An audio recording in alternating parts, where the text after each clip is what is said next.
Hello, everyone. Welcome. It is Monday night. It is time for Revolutionary Change. I'm Jen Perelman.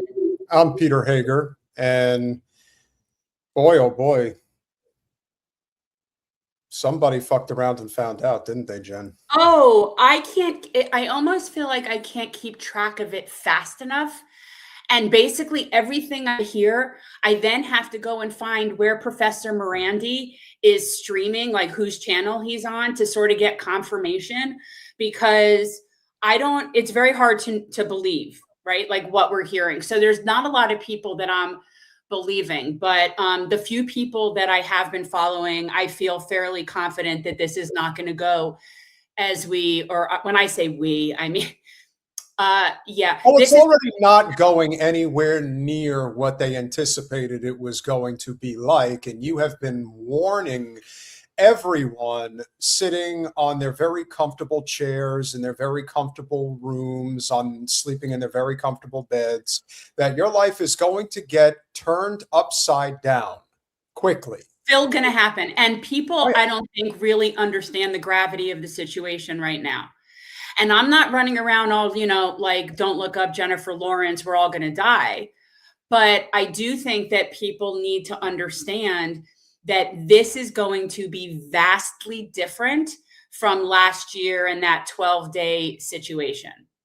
This is going to be vastly different than anything we have seen in this country in our lifetimes, because we're dealing with a level of ignoramus that's holding the reins in this country that has zero understanding or care to understanding, for that matter, of the culture of the people with whom we are, talking about.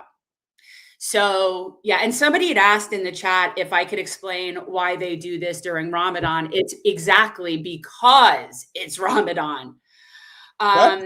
It's very purposeful, and it's very ethnic cleansing oriented. It's very demeaning. It's very disrespectful. It's very hateful towards Muslims. Jen, can I cut you off for 1 second? Yeah. Hey, listen, anytime you want to, there are military recruitment offices in every town USA. Boots on the ground? Yeah, you want boots on the ground? Yeah, sign up. Are you talking about in Iran? No, is that what he's talking about, or he means here to sort of have a revolution? I could get with that. Yeah, you got to be very specific about what you mean by boots on the ground. If you want, do you mean like revolutionaries, like taking action against this illegal, unconstitutional, immoral, unethical war, or do you mean you think, yes, exactly, that we should have boots on the ground in Iran? Because that you're on the wrong channel for anything with that. Jen, before you really go off, because I have a feeling you're going to tonight, I'm gonna lose my shit today.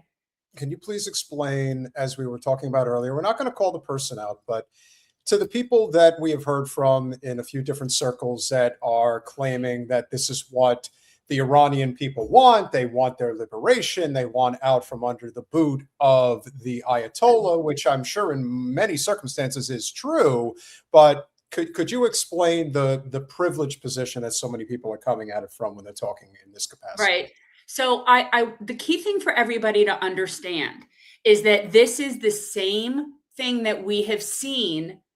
And I'm talking regarding the support from the people in the diaspora of that country. So what we're seeing now with Iranians in the diaspora that seem supportive or supportive of what the US is doing is the same reason that Venezuelans and Cubans that live here and are in the diaspora are supportive of what we do in their countries, because these are the wealthy, privileged people of those countries that, for the most part, left those countries or were banished, exiled, felt they had to leave in those countries' respective revolutions. So in Iran, it was 79, so you have a generation of people that were doing really well in the regimes, in those respective regimes prior to their revolutions. So when you see Iranians that are supporting the United States Please note, those are a small group. It is a privileged group, and it are people that benefited from the oppression of the people that stood up in their revolution in 79. Same as in Venezuela and Cuba. So I'm not, again, I don't have a horse in that race, but it's a very biased situation from those people. The problem is that a friend of mine is from Tehran, and he's for their liberation. And even though we've had lengthy conversations about the fact that the West should not be involved in any capacity when it comes to this, then okay, so I was right. This person, once again, I'm going to say this to everybody. I'm going to say this to everybody who comes in here and wants. Where are they finding us? How are these people finding us? Don't worry about that. The point is that if this is what you believe, if you believe that we need boots on the ground, then get your ass down to the military recruitment office and get over there yourself. Do not fucking depend on saying. Listen, I am extremely libertarian for a number of reasons. The first of which is you will not conscript anyone to do anything for you. You want something done? Go do it yourself. You want boots on the ground? Hey, the recruitment line's right out the door, baby. And let me tell you, the United States military, they are going to really need a lot of volunteers like you signing up very soon, if not already. So that's where we're at. And I'm curious though, what is the basis for the accusation that Iran is killing all the innocent people? Because my understanding is that they were killing infiltrators and agents and people that were trying to infiltrate their government. That's my understanding. Yeah, well, it's not just that. I mean, you also have to remember, and again, I don't want to put Saul on the spot, but you have a lot of people from very privileged positions, like, he's a teenager with a cop father and shit like that. Yeah, unfortunately, in a lot of cases, this is just kind of how it is. Now, for anybody who's been following us, and especially me for the past several years, knows that I cannot stand woke politics. It drives me absolutely insane. But do not think for a second that privilege does not exist. You want to know what privilege is? You want to know what real privilege is? Saying that somebody else should go and fight a war and die in for your safety. That's privilege, if there ever was, and it's racism in many respects, because you do not see this as anything other than, well, who cares about the Iranians? Who cares about the Palestinians? That's why I went after Kat her name, whatever the fuck her name is, saying that, but we definitely still have to support Ukraine and everything that they need. There is just a total disconnect from a lot of people when it comes to understanding the circumstances that you're faced with. You believe in something so much and you should go fight it. I have always said, if anybody came to my shores, to the United States, and brought harm to the citizenry, I would stand up and fight. That's different, because I could care less about protecting the United States government. The United States government is likely going to fall in the not too distant future, most likely in our lifetimes. And if that is the case, there is going to be a revolution, which is going to bring it about. It's going to happen either way because of the financial situation that we're living in, especially with our de-dollarization that will continue to get even worse as we now are staring down the barrel of World War III. But I also think people are not, I don't think, understanding the gravity of the situation. That's what I was about to get into before. I don't think a lot of people, especially not people that would just sit and watch mainstream media, are really aware of what is about to unfold and the hornet's nest that we just hit with a baseball bat. And I think it's important to know these things. And knocked it wide open. I think that people don't necessarily realize, then, it's not just the equivalent of murdering the leader of a sovereign state. It's not just that. It's like murdering the Pope. Yeah. And so we are now, it isn't just the people in Iran that are rebelling and standing up against us right now. It's Pakistan, it's Iraq, it's everywhere. And it's only going to get worse. And this is what comes from the people that are pulling strings, having zero understanding of the people, of the culture, of the land, and they don't care to. Everything is just like a real estate transaction to them. It doesn't matter to them. So, and we'll see how much the fallout affects those people. But what's going to happen to the regular people here from this is going to be a disaster that people can't even fathom. Yeah, you're right. Colin, do you have that? Load up that clip. So here's where we're going to start tonight, guys. And since it is currently about midnight for our friends over in the UK, you'll appreciate that this is where we're going to start this evening. So here's an unheralded story that isn't getting talked about very much. We're going to have a lead into this, but in the United States, we are conscripted, if you will, into a two-party duopoly where, because of the infrastructure that we are faced with, it is very difficult to really build the infrastructures through the Green and Libertarian parties, respectively, that this country desperately needs. But in the UK, it is a parliamentary system, and they still have a difficult time trying to break through the dominant two-party system between the Labour Party and the Tories.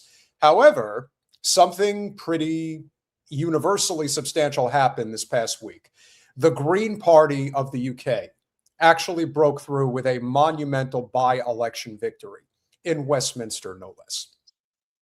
And so this is apparently changing the entire format of how politics is going to be done in the UK. Now, we all saw that President Macron of France has already agreed to provide military aid to Israel. They have already sent tankers. Oh, there you go. Maverick. So, okay. Was Keir Starmer of the Labour Party going to do the same? This is what he said earlier today in front of the UK Parliament. Exposing our military personnel to action that risks their lives, making sure that it is lawful before we ask them to do that. I think that is the duty of the Prime Ministers. A previous Prime Minister has taken exactly the same approach. I will, of course, read the Shadow Attorney's advice, but I'm very clear in the advice that I received, and I will not commit our military personnel to unlawful action. That is not what they would expect and deserve. They are entitled to better than that. Now, why would Starmer make this statement saying we are not going to involve the UK military in any of these actions? Now, keep in mind, you would think of all the places that the UK would have the hardest time disassociating themselves with would be with Israel. Of all the nations on earth that have stood, listen, it's the United States and Israel. But exactly. If there is a second country, it's England. They're number two. Yeah. Good point. And what very often happens is that the direction that the elections typically go in the UK, like Brexit, was the preempt to what ultimately led to the Trump victory. Now, will this particular victory lead to something substantial? Who knows? But I bring it up because this is, without question, from The Guardian, an earth-shattering political realignment that just happened in the UK. This is not something that is to be belittled. This is tremendously huge, really big, really incredible. You've never seen anything like this before in your life. Well, apparently in the UK, they haven't seen it either. Let's see if I can't get this damn. Go buy your silver and gold, people. Green Party membership in UK passes 200,000 after by-election victory. Party leader Zach Polinsky says surge in numbers proves that the future of progressive politics belongs to the Greens. You know what else it belongs to? Except he should go to a dentist. He really should. Okay, so we can't even read this. So that was just one. We're going to do this one instead. Starmer hits out at the extremism of Green Party and Reform UK. Okay, so to be clear, and people in the chat that are UK people, the Green Party is not a radical party, right? Right? Like your Green Party there, it's I mean, I'm sure it's like a left of center thing, but please let me know. I mean, I have a feeling it's not very extreme. No, it's a left party, but there is a reason why they won. The reason they won is because unlike the two other primary parties in the UK, they distinguish themselves as being anti-war, anti-genocide, and anti-Israel. Most people who know the Greens know that they're a, well, there you go. Green Party leader is a gay, Jewish, pro-Palestinian gentleman. I'd say that that's a pretty good distinction right there. That's helpful to know. Thank you. Thank you, Saul. A lot of Corbyn supporters jump ship and are doing new things. And that's the beauty of a parliamentary system. In the UK, they have, I believe, 6 parties. I mean, in the United States, you have more than 2 parties, but only 2 parties have infrastructure. Like legitimate. Well, okay, wait, back up. But my understanding is that in the UK, while there are multiple parties, it's still somewhat of a duopoly. Yeah, sure. I mean, I know that they have it where they get more representation party-wise in the parliament, the way their system is set up, that they at least have some representation from those parties based on how their system is. But I don't think that it's anything that different than our duopoly here. So a Green person winning at that level is a very big deal. Sir Keir Starmer urged Labour MPs to unite behind his leadership and embrace the mainstream majority following a significant by-election defeat. The Green Party's Hannah Spencer won the Gorton and Denton by-election, becoming their 5th MP, while Labour finished in 3rd place. I'm Green Party US, Green UK are not socialists left. Are Russophobes? Oh, goodness. Getting a whole bunch of stuff here. But Tories are dead. The new second party is Reform. Okay, that's good to know. But but Nigel Farage's Reform Party, the Tories, just finished in 2nd place, and Labour finished in 3rd. Okay. Listen, our trusted Irishman is going to let us know exactly what's really going on. The Green Party, Starmer's standing among MPs was reportedly boosted by his handling of the situation involving Trump and Iran, where he advocated for international law. He cautioned against the extremism of the Green Party and Reform UK, who secured 1st and 2nd positions respectively in the recent by-election. Starmer highlighted Labour's commitment to progressive change through new legislation on unemployment rights, renters' rights, and investments in the NHS and clean power. Green are only chance to beat fascist reform. I am Green Party Unit US. Okay, so again, with the labels, people. The Reform Party recently lost to Green Party candidate. Well, there you go. But this type of stuff doesn't happen in the United States. That's the point. Is that it? I guess that's it. So can't get a damn news source of The Independent without having to sell the whole bunch of stuff. But fascist reform already said they want to start an ICE-type agency in UK like the US. Look, you have to have an understanding about certain types of immigration policy that works for the citizenry. At the same time, Western capitalism is collapsing all over the globe. Oh, yeah. And that's a big part of the problem. And so when people are asking, how are we ending up here? We're ending up here because, first of all, fiat currency is fake. And everyone is, I'm not sure they're necessarily coming to terms with it, and it's not going to happen quickly as we would like it to happen, because as we have seen many times throughout history, even when you know what you're trying to prop up is not real, or the weight underneath it isn't really worth anything, people will still fight to keep it above water because it's all they know.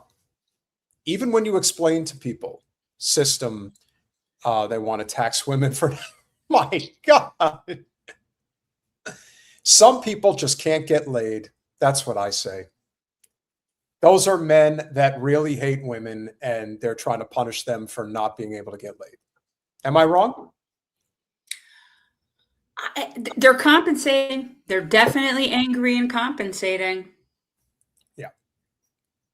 And so, yeah. Well, again, are you implying that the Green Party in the UK is supporting what's going on in Ukraine and thinking that we need to have forever war?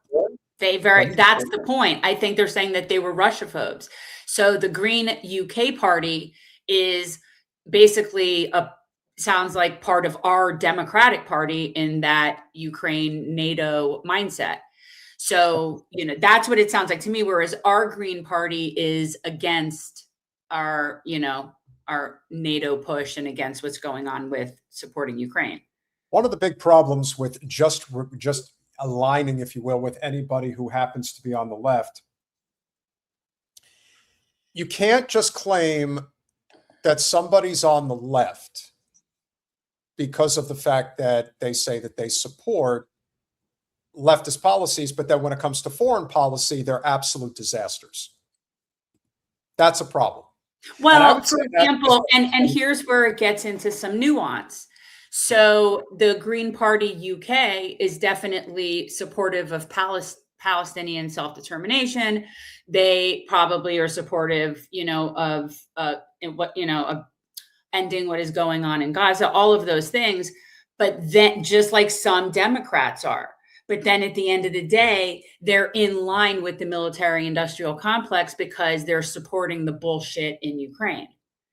So it's like, it's very nuanced. So you might be okay on some stuff, but at the end of the day, if you're being a mouthpiece for the military-industrial complex, I'm going to put you in the same category as the people that are mouthpieces for the military-industrial complex. Yeah, and a lot of people have a hard time understanding that it's like trying to explain to people that private equity is really what is driving the end of capitalism, because that's what's driving endless war as much as anything. When you think about who really wants this to happen, who is really working the hardest to make sure that this doesn't change, it's pretty obvious where it's coming from. And when we think about our own system and how we're going to save it, well, it's not even a question of saving it. It's what's coming after. What's next? And that's our fight. Our fight is what is next? What's next after what? I mean, what is this clip of Abby Martin? Because I didn't send it. So, I mean, what we're looking at is a ripple effect that is massive. And the people that are in charge of this, they have no strategic objectives for which they can achieve. Not one. Not one. No. So, and what's going to happen is, and we can talk about this more, I know, with Dennis, but the capabilities, what we have in terms of hardware, in terms of ammunition, in terms of places to unload different things, places to like logistical infrastructure, roads, airfield, all of those things that are strategically necessary for a successful operation that would be what is necessary for what they're saying they're wanting to do is not possible for us to do. Not possible. And we've talked about this before. We've talked about this with Colonel Wilkerson.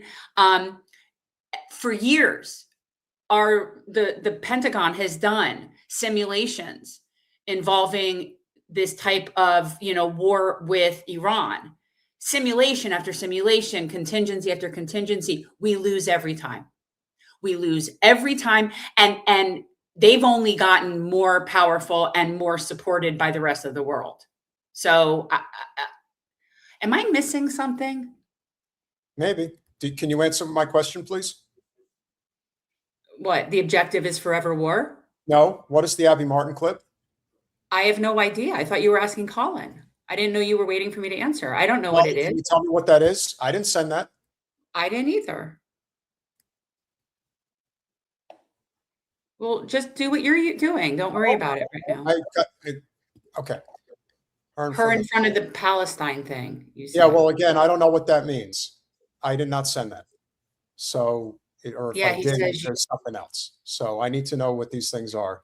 So I'm trying to get into Well, that's why I was trying to encourage you to sort of number things. That's why I was encouraging you to number things. Don't start. So we've got, we've got a number of things that we obviously want to cover. And I just want to make sure we're all. It's not a clip, Trumpel. It's just a photo. It's just a photo. We would, if there was a really exciting Abby Martin thing, we would share it. Yeah. Well, listen, we think the world of Abby. And so. Yeah, it's not a clip. Here's what I think is very important here. And this is one of the things that we have heard constantly. And speaking of Ukraine and the bullshit that we've had to hear regarding, oh, well, if we allow Putin to take over Ukraine, take over Ukraine, he's going to take over all of Germany and turn into Hitler. Let me assure you, whatever they claim is what they're doing, it's always the opposite, and it's what their intentions are. This is Naftali Bennett speaking over the weekend. I do not recall where he was, but this is very important. Listen carefully to what he says. No Turkish threat is emerging. I want to be very clear. Turkey and Qatar have gained influence in Syria, are seeking influence elsewhere and everywhere throughout the region. And from here, I warn, Turkey is the new Iran. But wait. Turkey is a NATO country. Mm-hmm. So that's interesting, isn't it?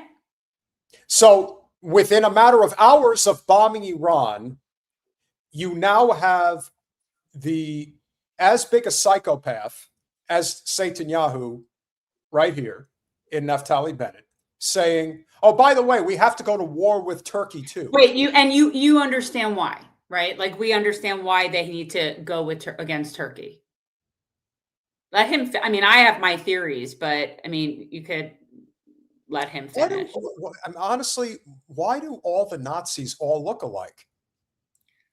And they're, I don't know if Naftali Bennett angry bald men. I hate to say it. With small dicks. You got him, you got Stephen Miller, you've got Greenblatt. It's almost like, former congressional candidates. It's like you just, it's a really big problem. I agree. It's a massive problem.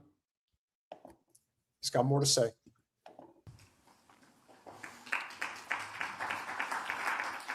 Erdogan is sophisticated, dangerous, and he seeks to encircle Israel. And while some senior Israelis were on Qatar's payroll, Qatar and Turkey are nourishing the Islamic Brotherhood monster that is growing and eventually might become as dangerous as the one created by Iran. Well, if it's that dangerous, then I guess it's just not dangerous, because Iran's never done anything to us and hasn't started a war with us and hasn't done anything to us. But the issue with Turkey is not just that they need to, we're going to fail in Iran, so we need to have the next war on deck, right? Turkey was always going to be a target because at the end of the day, that's where they share a border with Syria. Turkey and Israel have Syria in between them. And the instability in Syria is something that Israel, of course, wanted as part of its plan for the greater Israel. And so now, with Israel expanding in their minds, these delusional minds, they're going to expand throughout Syria, that Turkey is their neighbor now. So that's the next target. I'm just saying. And keep in mind, the reason why we're playing this now and why this is so significant is that for anybody out there that even for a split second thinks that what's going on is a good thing and that what we're doing is right, just understand where this is going, where this will go. if we allow our government to conscript this country into further bloodshed because of bastard, cowardly sons of bitches like this notorious war criminal in his own right is wanting us to do. Because remember, ladies and gentlemen, he's not speaking to fellow Israelis. He's speaking to the U.S. government and telling them what to do. Again, pay attention. He's not speaking in Hebrew. No. All the more reason to believe where this is intended to go. Yes. Turkey and Qatar are gaining influence not only in Syria, but also in Gaza, through the front door, and everywhere, and trying to create a new choke ring. Turkey is trying to flip Saudi Arabia against us and establish a hostile Sunni axis with nuclear Pakistan. Oh, so now it's Pakistan. So No, it's not Pakistan. It's nuclear Pakistan. Okay, so thank you, Nuclear Ziohel, for updating us on another nuclear power. I am so tired of the language, okay? The Zio regime, and yet they refer to a democratic situation like Iran and call that a regime. I don't, I'm so tired of these people. I want them to go away so badly. I definitely feel hopeful that Iran might significantly change the face of what West Asia looks like right now. Well, I feel hopeful. They are. They're doing it in real time, and that's exactly why when you bring up a very good point. Like, is anybody going to confront these people? Is anybody going to ask them questions that is going to put them in a situation where they can't run away? They're going to have to answer for what they're doing and why everybody else should just get on board with whatever it is that they are doing. And as we know, that's not going to work.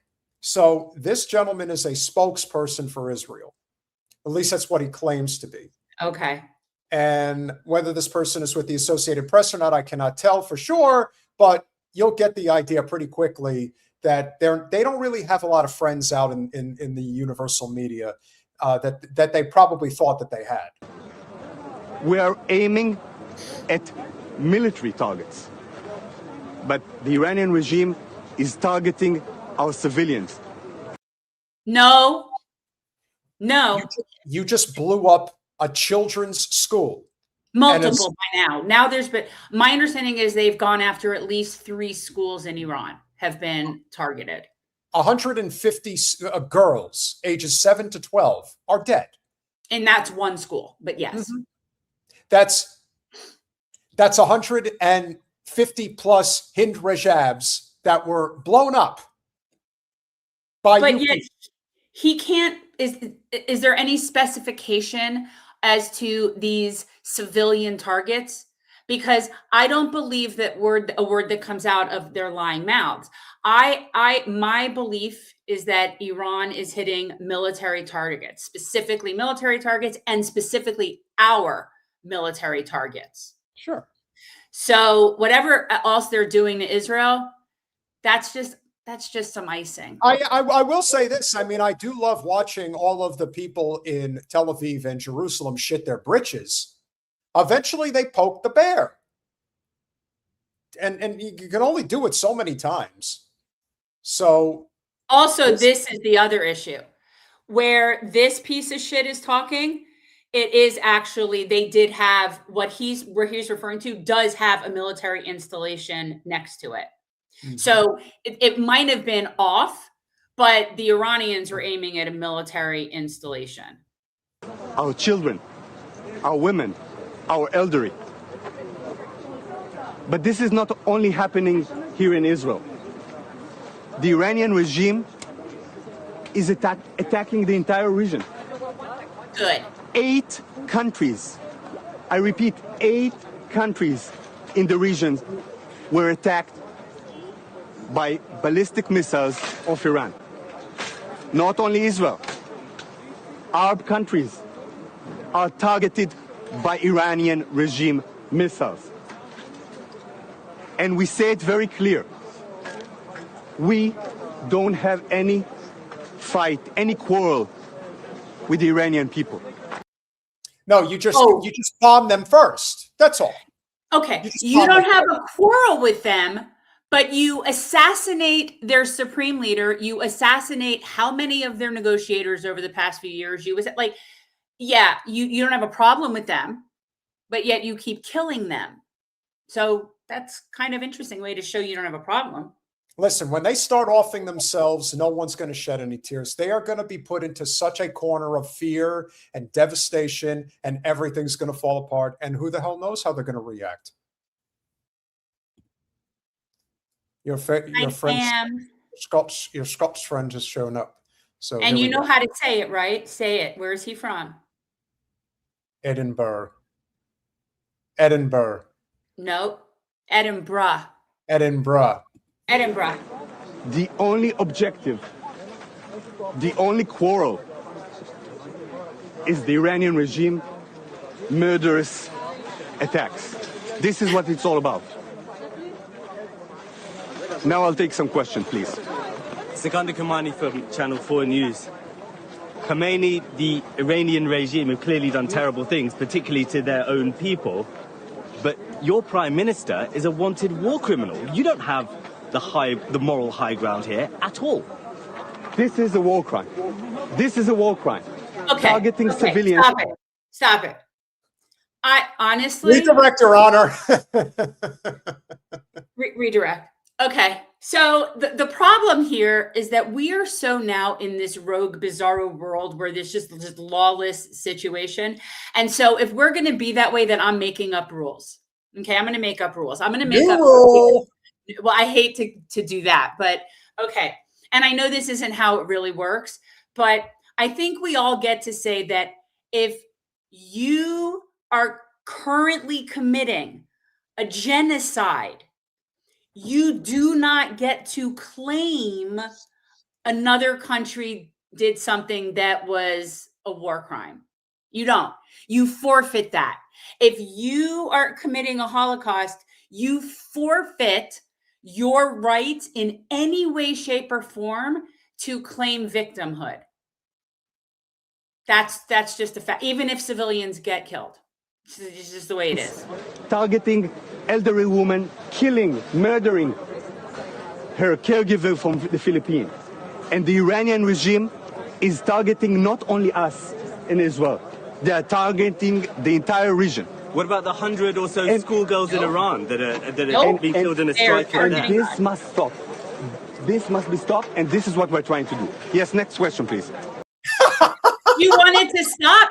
Oh, you are in for such a world of pain. You have no idea that your life, your nation, as you know it, is going to cease to exist. The fact that people are so delusional. And on top of everything else, the fact that they led off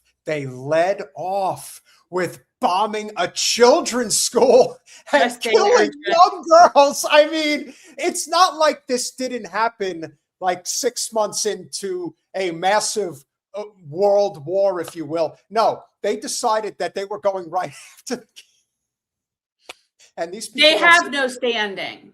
They want sympathy. I mean? Basically, I guess what I'm saying is the Zio regime has permanently lost any standing for any accusations against anybody ever. So anything they say, even if it's true and it happened, it doesn't matter. That's how much, like, that's how irrelevant it is, even if it's true. So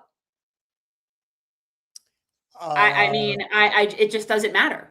Hello to our friend Winter Walsh from Aussie land. It is, what is it? It must be early morning there, or late. I don't know. I know that it's like tomorrow. It's like tomorrow's yesterday, but then plus 12 hours. Yeah. I don't know. Winter Walsh, tell us what time and day it is there. I can't even keep. It's tomorrow. It's tomorrow. It's tomorrow. It is tomorrow. Depending on and by the way, in Aussie land, my cousin lives in Mackay in Queensland. It's almost midday tomorrow. is what it is there. Okay. So there you go. So Okay. it's like, I guess it's like lunchtime tomorrow. It's Interesting. so weird. You're in the future. They are. It's also the summer where they are. Keep that in mind. I know. They're completely. They have Christmas in the summer there. That's right. I know. Very interesting. So we're going to have a little fun because why not?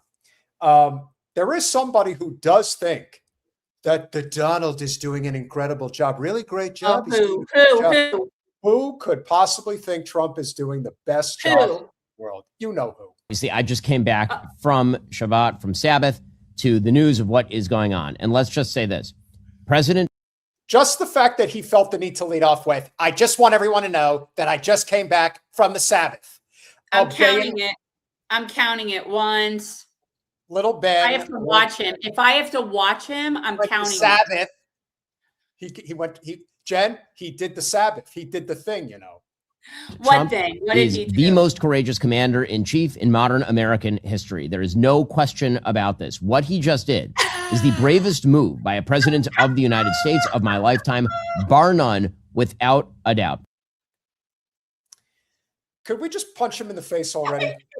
Oh my God, that's so much. Oh, little Ben has not gotten his daily dose of smack in the face. Can't. Like, bone spurs? Just commander-in-chief in modern American history. There is no question about this. What he just did is the bravest move by a president of the United States of my lifetime, bar none, without a doubt.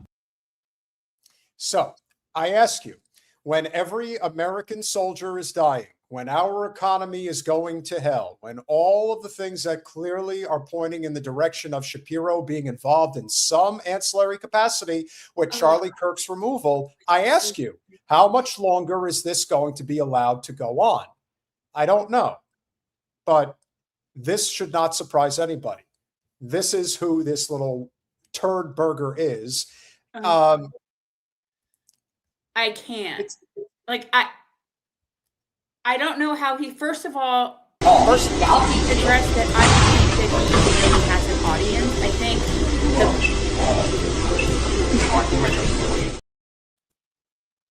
is bought. Like, I don't think it's real. I don't think that he has a real audience.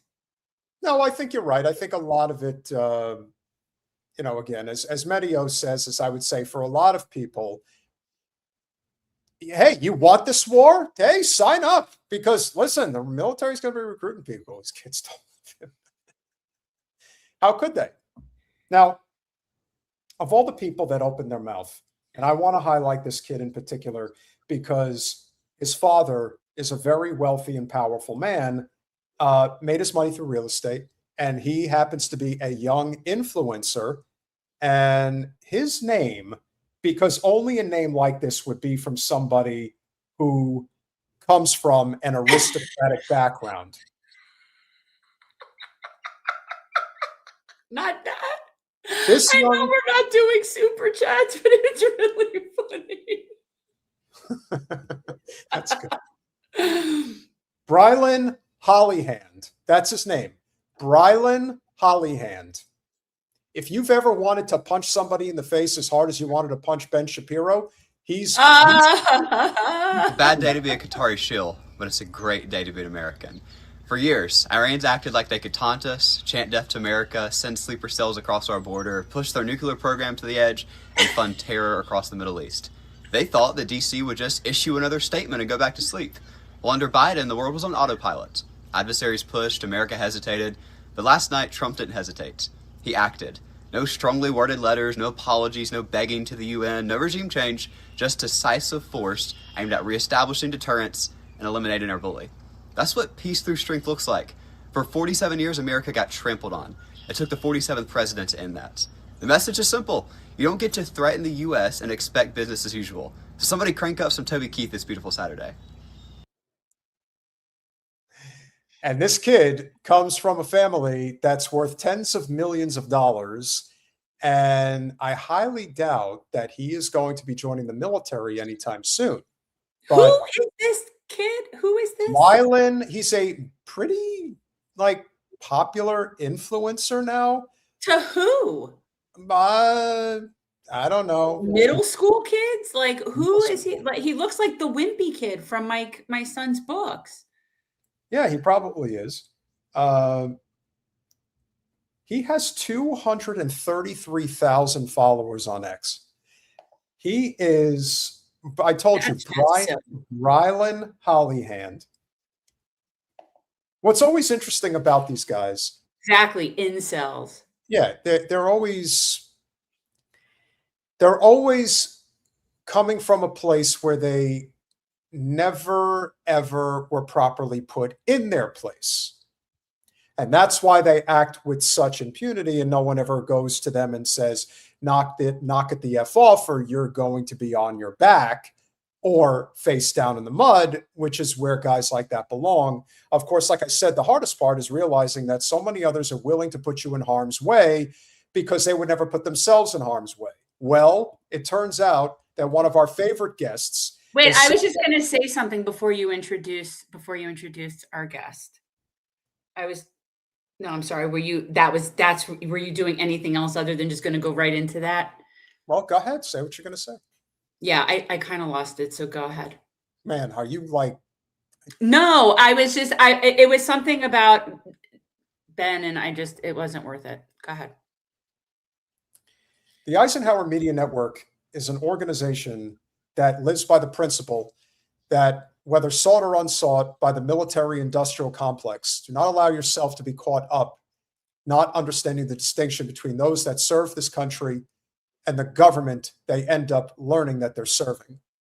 And so a great friend of the show who has served our country admirably, who has authority to speak on whether or not we should be involved in this, and we all know where he stands because he has a brain, unlike a lot of other people who claim to know where they stand because they've never actually served in combat, much less the military.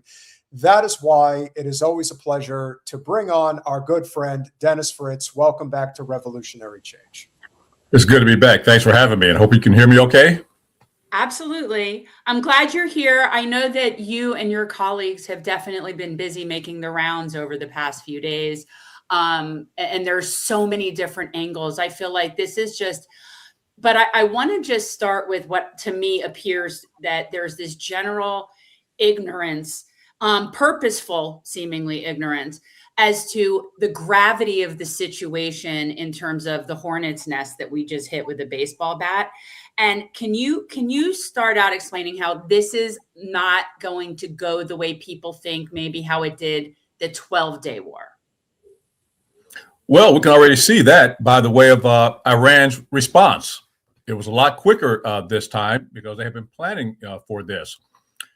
The other thing I will tell you, too, during the 12-day war, as we call it, in June of 2025, Iran was more calculated. You know, they were just trying to show us, hey, listen, this is what we can do. These are our capabilities. These ballistic missiles, they are very accurate and they're very powerful. And so they just wanted to show us. Now they're actually carrying it out, and they mean business because of the fact that I will tell you, they see this as their lifeline. You know, they've already taken out their Ayatollah, and they're very upset about that. And I think there's a possibility that the United States could regret this. And I will tell you, I don't think could, I think will. Yeah, and let me just add to this already. They had threatened in the past that if they are attacked, they're going to attack anywhere, any bases in the Middle East. They've shown that. So one thing you can take for granted is that when Iran said they're going to do something, they're showing us that they're going to do it, or at least attempt to do it. They're already backing off from what they've done. And from just a couple of hours ago, the person who may very well be running the country, you know, kind of like we used to say, President Blinken. Well, here's President Rubio making a statement at a press conference regarding how this all got started and where we are now. Conducted this operation with a very clear goal in mind. I haven't got a chance to see a lot of reporting. I don't understand what the confusion is. Let me explain it to you, and I'll do it once again as clearly as possible. Perhaps you'll report it that way. The United States is conducting an operation to eliminate the threat of Iran's short-range ballistic missiles and the threat posed by their Navy, particularly to naval assets. That is what it is focused on doing right now, and it's doing quite successfully. I'll leave it to the Pentagon and the Department of War to discuss the tactics behind that and the progress that's being made. That is the clear objective of this mission. The second question that's been asked is, why now? Well, there's two reasons why now. The first is it was abundantly clear that if Iran came under attack by anyone, the United States or Israel or anyone, they were going to respond and respond against the United States. The orders had been delegated down to the field commanders. It was automatic, and in fact, it bared to be true because, in fact, within an hour of the initial attack on the leadership compound, the missile forces in the south and in the north, for that matter, had already been activated to launch. In fact, those had already been pre-positioned. The third is the assessment that was made that if we stood and waited for that attack to come first before we hit them, we would suffer much higher casualties. And so the president made the very wise decision. We knew that there was going to be an Israeli action. We knew that that would precipitate an attack against American forces. So he's admitting that Israel was going to attack Iran. Preemptive attack on Iran, and here we are. Hey, Peter, I know you follow these things closely, and that was one of the rumors that were out there, pre-attack, was that Israel was going to attack first, drawing us in. Now, this is something that was created by the Likud party in Israel, something that we mimicked during the Iraq war, and it's called anticipatory self-defense, meaning we're going to predict that we're going to be attacked, so we're going to do it first. That is the playbook of the Israelis, and we borrowed that in our war with Iraq. But let me just tell you something. Let me just get this out right now. Lies, lies, lies on top of lies. And what I've been telling folks, Peter and Jen, is that, the Iraq war, the Bush administration, they lied us into that war. Shame on them. But at the same time, we've been lied into this war with Iran, which is the final phase of what they've been planning for decades. I must say, shame on us, meaning the American citizens of the United States of America, for some of us to be fooled again. As you know, the polls are stating that most Americans are against this war. And it makes me feel good that maybe some of the things I've done, the Eisenhower Media Network has done, and people like yourselves have done, it did awaken the American people.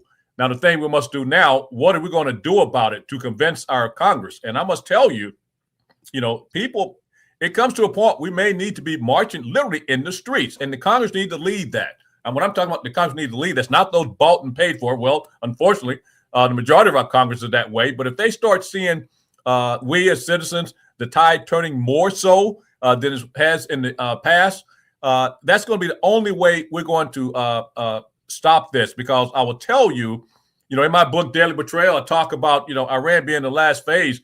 But there's some things that I couldn't talk about. As you know, that book was heavily redacted. But, you got to ask yourself, after Iran, what's next? They've already been talking about certain forms of Turkey. Turkey absolutely does not like Israel. So now you've heard former leaders from Israel talking about, Turkey is a threat to us. So where does it end? We must stop it now. I've been telling folks, I feel like a failed person, because my goal in getting in this crusade was to stop the war against Iran. I knew it was going to happen. I've seen the playbook. When I say I've seen the playbook, literally, just think about Daniel Ellsberg and the Pentagon Papers. Well, that's what I was a part of, during my last time physically in the Pentagon. And I saw the playbook that goes all the way back to decades, with Iran being the last phase of this. And I will tell you, the reason it was the last phase is that because of the fact they were always scared of Iran. Why? Because of those ballistic missiles you were hearing about. As part of the Joint Comprehensive Plan of Action, the JCPOA, better known as the Iran nuclear deal.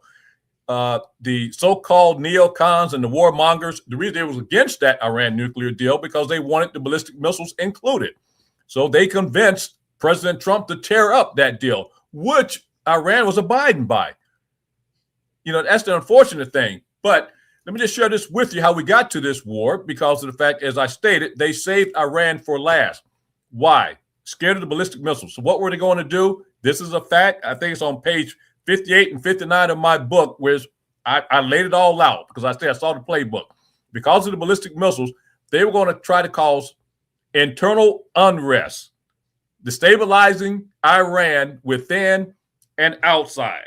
And think about the son of the last Shah of Iran now saying, I can be that person to go in there and, oh, by the way, be a friend of Israel in the United States. It reminds me, if you go back, when I said I've seen the playbook, it's just being repeated. You know, during the first phase with the Iraq war, you know, you had the primary starters, the A-team, Wolfowitz, Richard Pearl, Doug Feith, and we'll end it with John Bolton, the true leaders of this neoconservative march to war. Now what you have Trump bought and paid for by the Zionists, the Israeli lobby, and then you have his administration bought and paid for by way of Hegseth and the guy you just showed, Rubio. And so that's where we are right now. I've seen the playbook, and you know, like I said, I feel failed because we're here now. And you know, the book, you know, Deadly Betrayal, we've already seen 6 casualties from the American side of the house. But more importantly, and I'm always challenged about this, I want to make sure people that have commented about this are so right. Think about the thousands of Iraqis that have died. Think about the thousands of Iranians that may possibly die. And that's already started with the hit on the doggone school. My understanding is they've hit 3 schools. They've hit 3 schools already. And how about this? This is the Israeli playbook. We saw it in Gaza. How about the hitting of hospitals? What is that all about? They don't care. Iran doesn't do it. But, you know, I've been saying for a long time that the only reason that we've gotten as far as we have and Israel has existed as long as it has is by the good grace of Iran. And the fact that we just assassinated the person who was standing between them and a nuclear weapon. Absolutely. Just showed, right, of course. So, and they know that, which means what they're really trying to do is facilitate it so that Iran is trying to get a nuclear weapon because they think somehow that will justify what they're doing, but it won't. Well, let me just say this. The Ayatollah, the former Ayatollah who's now deceased, you know, he put out a fatwa that, hey, we will not have, you know, nuclear weapons because, in fact, he saw it as a sin. But I can tell you, they didn't need nuclear weapons because of the ballistic missiles. They didn't need it. And that's why they would never get rid of those ballistic missiles because, as we can see now, as I stated in my book as well, page 146, that was their lifeline. They were not going to lose that. And we can see now. You know, I don't know where this day is going to head. You know, a lot of people have been asking me. As we were coming on air, I'm sure you all saw this. Our embassy in Saudi Arabia has just been hit. I don't know if y'all was aware of that and saw that. No, I knew that they were hitting bases. I knew that several bases had been hit. I know that they've been protesting at embassies, but no, I didn't know it was hit. No. Our embassy in Saudi Arabia has been hit now as well. And those are targets because of the fact, you know, as I stated, Iran sees this as their lifeline. This is truly a threat to their country, not to the so-called regime, but to their country. It is going to be very interesting to see how the messaging turns very quickly. It also goes to show you how this can escalate into something extremely devastating very quickly. The fact that France has committed to supporting Israel is, again, how much closer to a world war do you want to get? China has made it very clear that they are backing Iran, as is North Korea. I know Russia has its own problems, but they're probably going to back Iran as well. And this also leads to what BRICS has been all about, which is taking down this Western hegemony. And at the end of the day, the Zionist takeover of our government could not be more obvious, even to the layperson who barely pays attention to politics. The question is, how much longer is the average American going to be willing to put up with this before they say we've had enough? And we do not want any type of attachment to the state of Israel anymore. Once that happens, Israel's finished. So absolutely.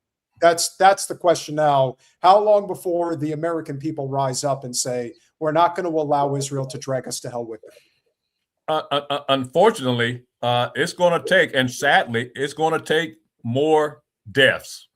And as I stated now, deadly betrayal, there's been 6 that have been killed already. And they've already said, let me just share this with you too. The Pentagon, the Department of Defense, not the Department of War, well, probably should be called that because that's all we do. But I just don't like it because Hegseth came up with that because of his little ego, young self. they don't actually release the true numbers of deaths. It could be special operations going on. So my personal opinion now is I tell you, I give you facts, assumptions, and opinions. This is just an assumption that I think there's been more deaths. I really do. And they're preparing, and the way they're wording it, expect more deaths. I think that so it's going to take that. And then, as we're seeing right now, the gas of price, the price of gas has gone up already. Also, the Iranians have announced now that the Strait of Hormuz is closed. And they may not have, blocked it, but it's closed because they will attack any ship that goes through there. And so prices of gas went up today. You will see it go extremely high tomorrow. And so when MAGA see that the price of gas is going up and everything else is going up, along with unfortunately, I hate to use this term, the body bags that may start coming in, that's going to change. And I will tell you, my hope is, the midterms would change it. And that will be, after the midterms, the end of President Trump's as our so-called president. Well, we put out a clip the other day basically saying that J.D. Vance, there's a very high likelihood that they're just going to figure out a way to replace Trump after the midterms with Vance. I mean, he is Peter Thiel Palantir's pick.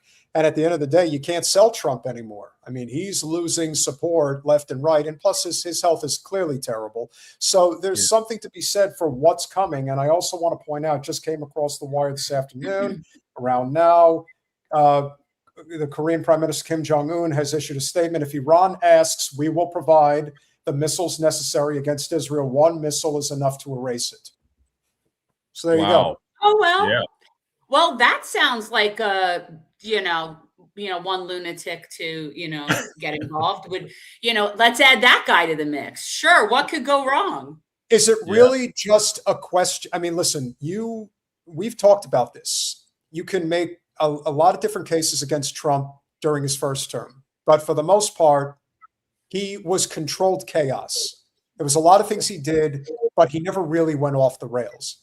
And he had an extremely cordial relationship with Kim Jong-un. And this is why I despise neoliberalism just as much, if not more, than neoconservatism, because it was anti-Trump no matter what he did, no matter what he said. And all of the Democratic Party leaders like, how dare he talk to Kim Jong-un? Let me tell you, now Kim Jong-un is on the other side, and you're going to wish that you were making nice with him. Do you really think it's just a question of the Epstein files? Is that really the difference between Trump's first term and second term, or do you think there's more to it than that? No. I think it's more to it than that. But I would say that maybe the Epstein files, somehow is mixed into this. No, I think this is truly about, Trump bragged about doing his first run for president. Hey, I don't need anybody's money. I'm going to, self-fund my campaign. Well, then after he lost, he wanted to make sure he won. So he had to make some deals with the devil. And as you all know already, Marion Ellison, I think it was 20 million or more, dollars, $100 million that she donated to the campaign cause, I will say, and others. And I think he's tied into that. He's now become bought and paid for, along with Bibi, pushing him, Bibi Netanyahu. And I will tell you that, no, I think it's more than the Epstein files, because I think even without the Epstein files being in the equation, this would have happened. You take that to the bank, this would have happened. Now, when I say I can give you assumptions, opinions, and facts, this is a fact because I've seen the playbook, literally. Yeah, you know what? I agree. I think the key difference between his first term and his second term is the most obvious difference, which is 8 years and how aging exponentially he is. I think that his mind is not where it was. I think that he's able to be controlled in a different way by the people around him. I think that it's not as much him as it was the first time. I think he was a lot more in control of stuff the first time than he actually is now. I think now he gets very bad information purposefully. I think that he just listens to whoever's whispering in his ear. And I don't think he's that bright. Well, let me just say, when we talk about the politics of it, and I agree with you, Jen, if you think about his first administration, you go through so-called the transition team. And that transition team were mainly convincing him of career politicians, career folks that have been in the national security arena. If you look at his previous administration, those people that have been around, for a while. And I think he learned from that. Hey, these guys are, I'm the boss. They try to lead me in a different direction. Now, the difference between that, he put in his own team of loyalists who, oh, by the way, unfortunately, though, those loyalists from the national security arena are bought and paid for. Rubio, Hegseth. Peter, you mentioned Vance, and his sponsor, if you will. And so that is the difference between now is that he had what I would call a professional administration previously.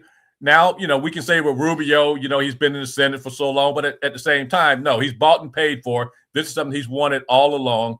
And that is the difference, is that, you got folks whispering in Trump's ear, but the folks that are whispering in his ear are bought and paid for.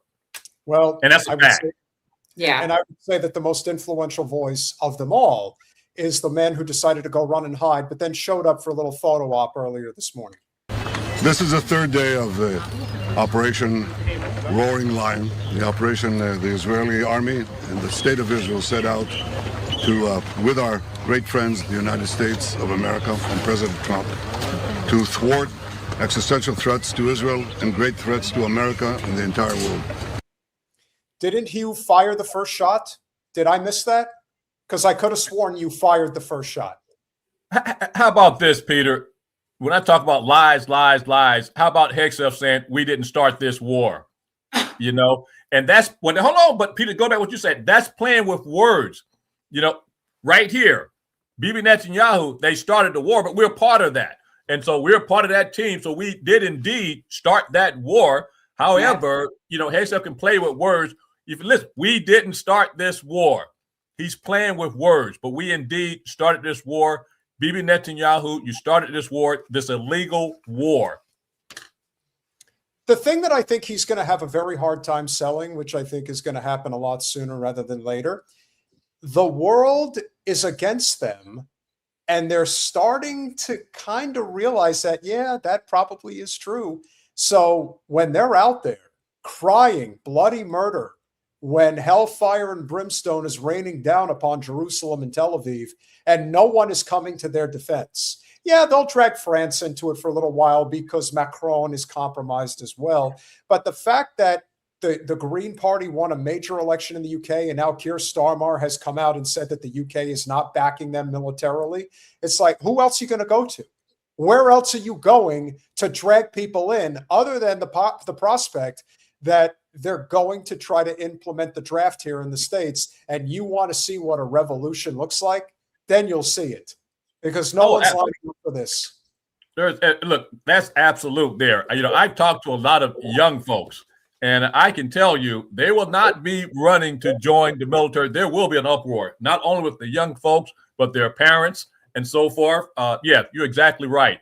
Peter, but what I would ask, and I've been asked this quite a bit by family, friends, and others, where is this headed? And I got to be quite frank with you. I don't know, but the picture doesn't look good at all. You laid out something about North Korea. You got to ask your question: where does China truly fit in this equation? Because of the fact they get the majority of their oil, guess where?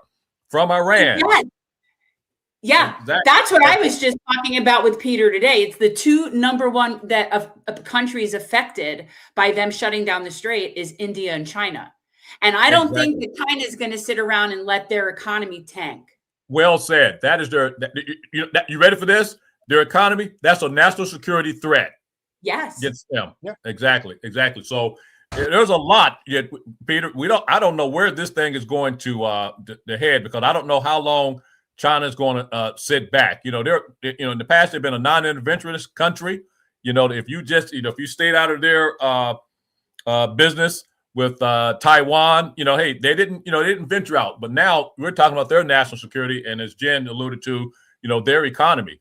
And so, this is going to be, very interesting. And also, in the so-called 12-day war, Russia offered help, but Iran resisted. How long will they say, hey, Russia, we need your help? And guess what? Russia's obligated, because Iran provided Russia with a lot of the UAVs, and so they're going to be obligated to support them in some way. And so I'm just worried. Where is this going to end up? Yeah, and we all should be worried. We'll continue. When I stand here in a place that was bombarded by the terrorists in Tehran against innocent civilians, you see the difference. I mean, I just have to say, Peter, you have to be at a certain level of sociopathic narcissism to just throw this out there. Now, granted, nothing that comes out of his mouth surprises me, but it still is kind of surprising at the same time when you realize just how completely heartless and blank slated these people truly I'm not going to are. be able to look at this piece of shit for much longer. How many people in Gaza did he kill? Think about that. 3/4, I'd say about 3/4 to 1 million. And I don't care what they say the numbers are. Well, you may be on that. I mean, we don't know what's under all that tarnish. You know, we don't know. We know, according to the Lancet, that they have done precise calculations for 2 years and have said, in accordance with the missing peoples of Gaza, it's at least 500,000, if not 750,000. And they're still saying that it's basically 100,000. So when you think about how much of an undercount, but it also goes to show you, and this is why when we talk about what real bigotry looks like, especially being a black man in America, the dehumanization that certain people have for other people, and they say it so flippantly.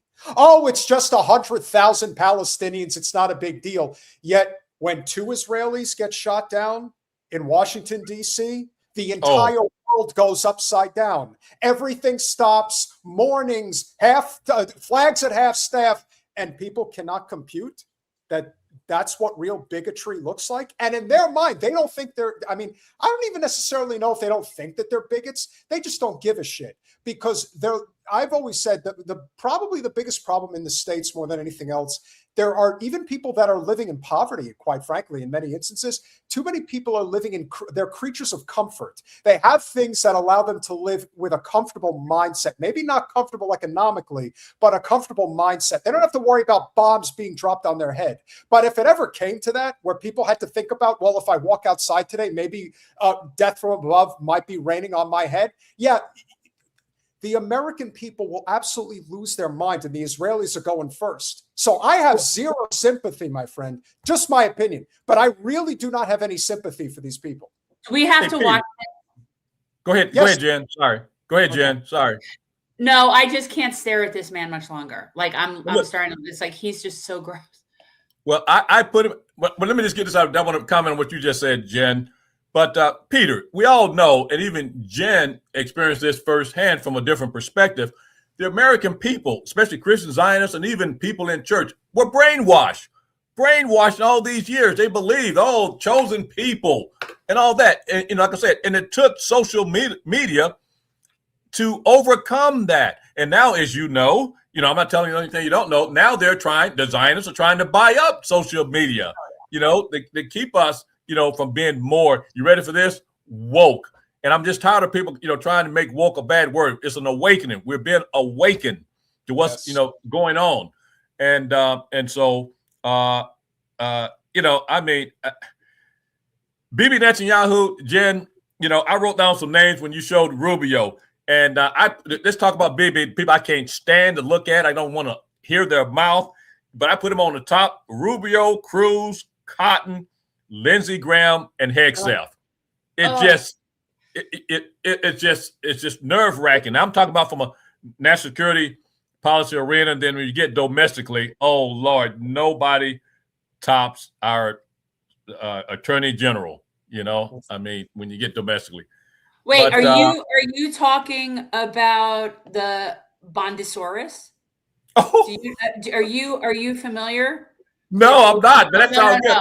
The lying Anabondi. This is the lying Anabondi. Okay, is that who you're referring to? That is absolutely who I am referring to. Yes, she's a Darvo enthusiast. That's what I refer to her as. I don't know if you're familiar with Darvo, but yes. All right. Well, that was the one thing worse than Netanyahu. Tyrants of Tehran target civilians. We target the tyrants of Tehran to protect civilians. I've said for many years that they threaten not only Israel and not only America. They chant death to Israel, death to America. That's their ultimate target. But I said that they would also target those in between, that they would target Europe. They did. And if this regime, this terrorist regime of the kind we've never seen in the world, if they get nuclear weapons and the means to deliver them, ballistic missiles, intercontinental ballistic missiles, they will threaten all of humanity. So we set out to protect ourselves, but in so doing, we protect many others. And I want to say special thanks to our great friend and a great leader of the world, Donald Trump, for joining us in this crucial effort to save the world. Thank you. Each day, sir, this. Hey, Peter, let me just mention this. I was going to allude to this earlier. Sure. Bibi Netanyahu knows how to play Trump. You know, he plays with his ego. Oh, how much we need, how great you are. He plays with his ego. The other thing I want to mention, when we were talking about the Iran having a nuclear weapon, as stated earlier, they don't need that nuclear weapon. But at the same time, listen to what I'm about to say here. You mentioned North Korea. I've been on record of saying this. I think it would be prudent for them to get a nuclear weapon. You know, it will be prudent for them to do that. That's a fact. The next thing I'll leave you with, that footage you just showed of Bibi Netanyahu. Here's what I will say to that. Bibi Netanyahu, Iran has a right to defend themselves. Think about that. They have a right to defend themselves. And they can go after anybody who they feel are supporting you, Bibi Netanyahu, like you've done throughout the Middle East. The reason why he kisses Trump's ass is because he knows that flattery is the most important thing to Trump. Do you think it even matters? Does it matter? Isn't Trump going to do what they want him to do? I mean, yeah, he likes that, but like, isn't he just ultimately going to do what Miriam Adelson paid him to do? Bibi Netanyahu is the nudge, though. I mean, think about everybody. You know, he loves you. He loves you if you love him. I mean, when you talk about a psychopath, he needs to be loved. And Bibi Netanyahu, yeah, it's going to probably happen one way or another, but he's just a nudge. You're so important to the world, President Trump. You know, and he does it publicly, and Trump just loves it. This is real. Yeah. I mean, it's part of the Mossad. It's part of Bibi Netanyahu's background, you know. I would also say Trump is so easily like manipulated like that. You know, he's such a small man. He's such a small man. Like, all you have to do is like say nice things to him and he likes you. And if you say mean things to him, he doesn't like you. It's like a toddler. Yeah. I told some of my friends who can't stand Trump, I said, look, this guy is transactional. You know, he may be racist, but he just loves people who love him and those that dislike him and talk about it. I said, myself as a black man, I grabbed 2 other black former servicemen. We put on our uniforms and went and stood in front of the White House and said, we love you, Trump. We love you, Trump. I would be invited 5 minutes later into the White House with them. Oh, really? Listen, you're really great people. You totally should come in. We'll have lunch. We'll have a great time. You guys are really great people. And I like to stand next to people in uniforms. It makes me feel more official. And oh, by the way, and they love me. Yeah. Yeah. Oh, they love me. They totally love me. They know I'm the greatest.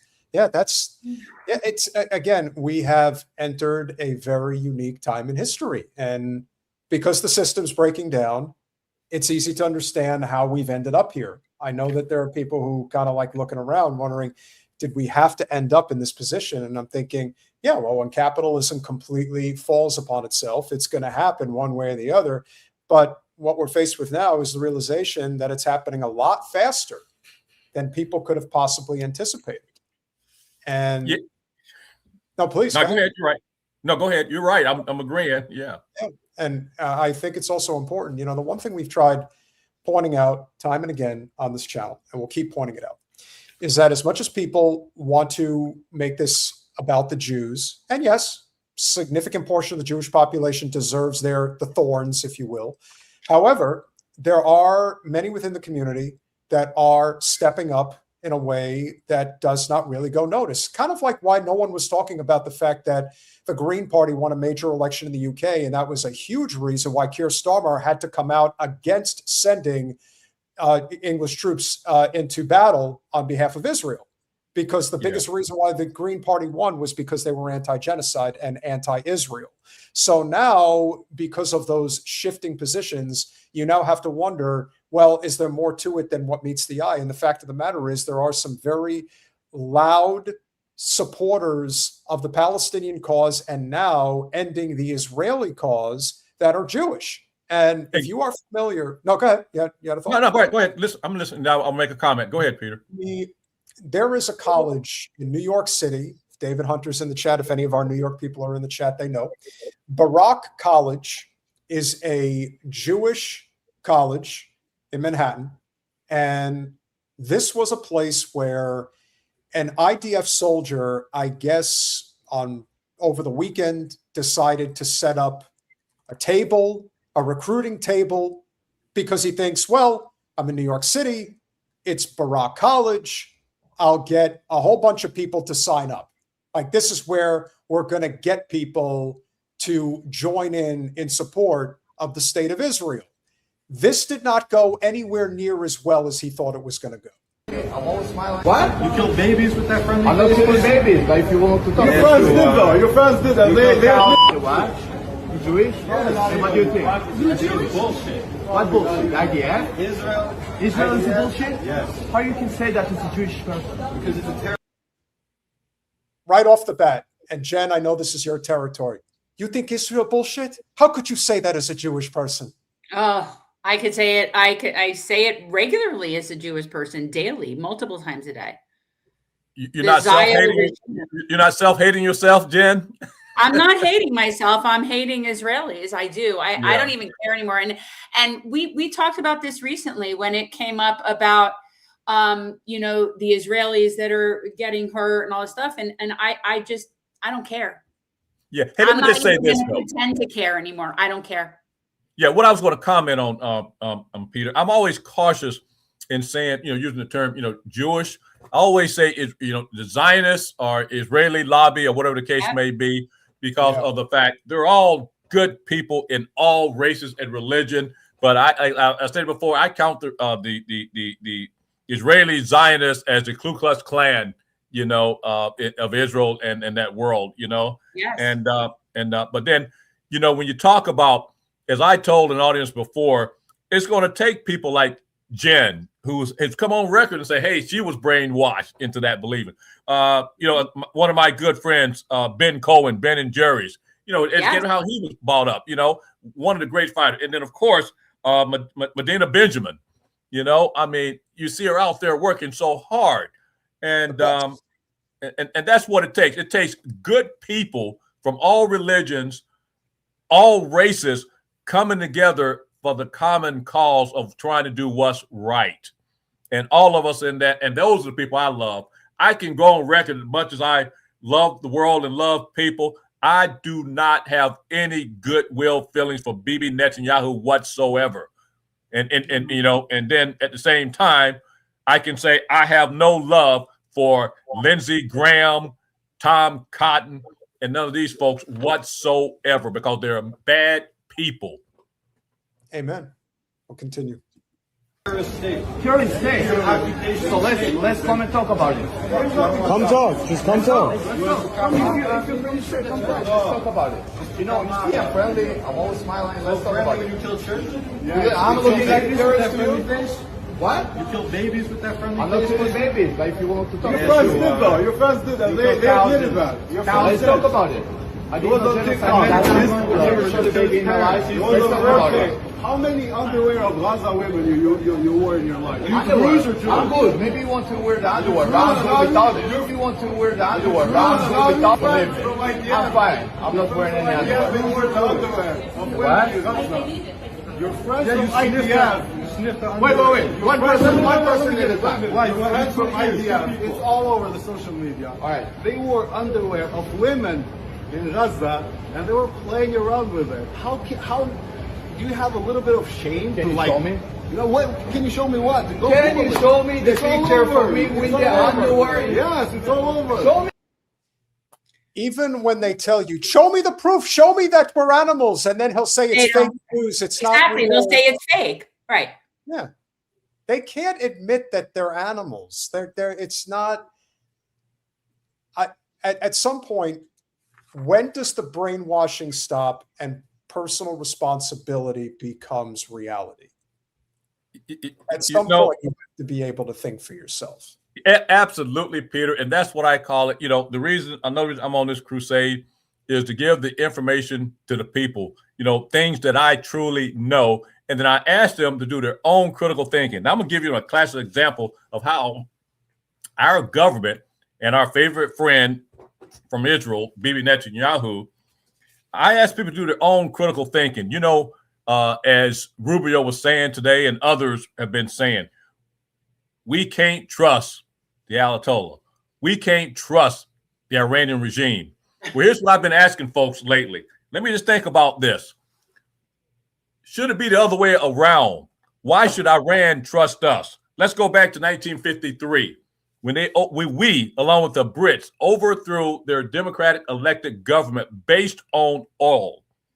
Let's go back to when our country supported Saddam, supported Iraq over the war with Iran. And oh, by the way, we supported Iraq used chemical weapons, killing thousands, maybe hundreds of thousands of Iranians. Let's talk about that, which Trump likes to brag about. They assassinated one of their top generals, and General Soleimani. Assassinated. That was murder. Mm-hmm. Let's talk about, which I mentioned earlier. We, the United States, withdrew from the Joint Comprehensive Plan of Action, better known as the Iran nuclear deal. We withdrew from that. Oh, by the way, we, in the midst of negotiations, diplomacy, twice have attacked Iran. And then finally, the ultimate, we killed their most reverend person in their country. We, the United States of America. So now, as Iran say, negotiations are off. We do not want to deal with you. Who should not be trusted? American people. With that information I just gave you, do your own critical thinking. And oh, by the way, I'll leave you with this, America. We are over there in their neck of the woods, trying to control the Middle East. They're not over here trying to change our way of life. We're trying to change their way of life. And we're going to use our men and women as pawns in this foreign policy and another deadly betrayal. Yeah. We'll finish it up. What school is this? Wait, what school is this? I told you, Barak College. Okay. Hey, I don't want to show it. Because you don't have a picture of you. That's yours. That's not the truth. There's many pictures. Show me that. How long Show have you me. been serving? I can give you a lot of examples. A lot of facts. What examples of killing babies? Let's talk about the Great March of Return 2018. You know? What? The Great March of Return in 2018. Они летят во все стороны по проводам. Эти строки тут сносят все как ураган. Передай мой салам, он летит город. Honestly, they shouldn't have filmed themselves committing war crimes. And well, that really goes to the level of hubris, the level of privilege, the level of entitlement. And the fact is that these people have been brainwashed their entire lives to think of Palestinians as non-human. So when you have people so dehumanized like that in your mind, it's just, and you're just so entitled. They are a narcissistic, psychotic, like if they were a person, they'd be a psychotic narcissist that just needs to be put down like a rabid dog. Yeah. That's true. I agree. So, but they're not, you can't reason with that. Like these are not, there's no more reason. And quite honestly, one of the things, and I've said it for a long time on this show, I knew that we were going to poke at Iran again. I knew Israel was going to poke at Iran again. And I have said, I am on record as saying, the one thing that will be the silver lining is that they're going to level Israel. And I am so here for it. I am so here for it. But Jen, I will tell you, and I've heard this a number of times, and I've talked to some experts, and I've been told that, Iran has that capability. So now I'm just, waiting. But I've been told by good sources, and I can tell you, one of the sources knew exactly when this attack was going to happen. And so I will tell you, I believe this source. And when he says, hey, and you can take this to the bank. They have the capability, and they're just calculating. They're just waiting, but they have the capability to actually. But what their concern is, and see, that's how you try to brainwash the Iranians, their heritage.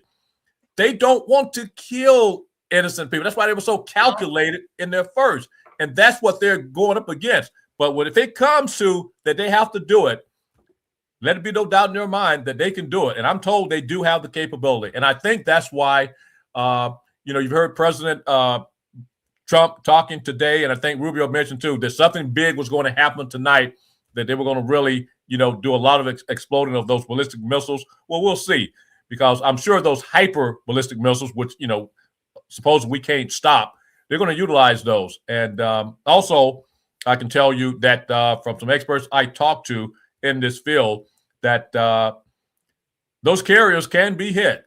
And I heard rumors they went out of them today. Today or yesterday. And I don't know if they made contact, but they can be hit. And when you talk about an Iraq war, during the duration of the Iraq war, 4,500 military men and women died during the duration of the war. Well, on that aircraft carrier, you carry about 5,000 to 6,000 people, and if they hit one of those, you don't have lifeboats, if you will, like you do on cruises and all that. You have a lot of people in the water or trying to fight a fire. So we're going to see what happens. But Peter, going back to your, earlier, I'm worried. I don't know where this is going to lead us. But Jen, you were exactly right when you said that, hey, you had this feeling that we were going to poke Iran again. Well, I can tell you, you're absolutely right. Guess what? I can tell you because it's factual, because I've seen the playbook, literally. Yeah. No, I know this has always been the end game. This has always been the end game. And I think, I don't even think that the people know what their objective is. Marco Rubio could sit there and say that it has to do with, the weapons and that, or he could sit there and say it's a regime change. It doesn't matter. At the end of the day, what they want to do is sow chaos and create another situation like we've seen in Libya, like Syria, like what they don't have an end game that they're capable of achieving militarily. What they want to do is not possible. They assumed, with the most insane level of hubris, that attack and that execution of the Ayatollah was going to get Iran to drop to its knees. All it did was unleash a sleeping giant that they had no business getting involved with in the first place. And none of this would be happening if it wasn't for Israel, which is why Israel, in my humble opinion, is on borrowed time now. Now they're really on borrowed time, because the United States is not going to take kindly to seeing, flag-draped caskets coming back. You're exactly right. And let me just mention this. When you talk about that, in Iraq, they said, it was going to be a cakewalk. We're just going to walk right in, as I alluded to earlier. There's a little difference here. We saw that wasn't a cakewalk. We had an insurgency. Well, you got to remember, Iraq is predominantly was Shia, but they were being ran by a Sunni at the time. And with Iran, with you thinking that is this going to be easy? That country's majority Shia, and they're Persians.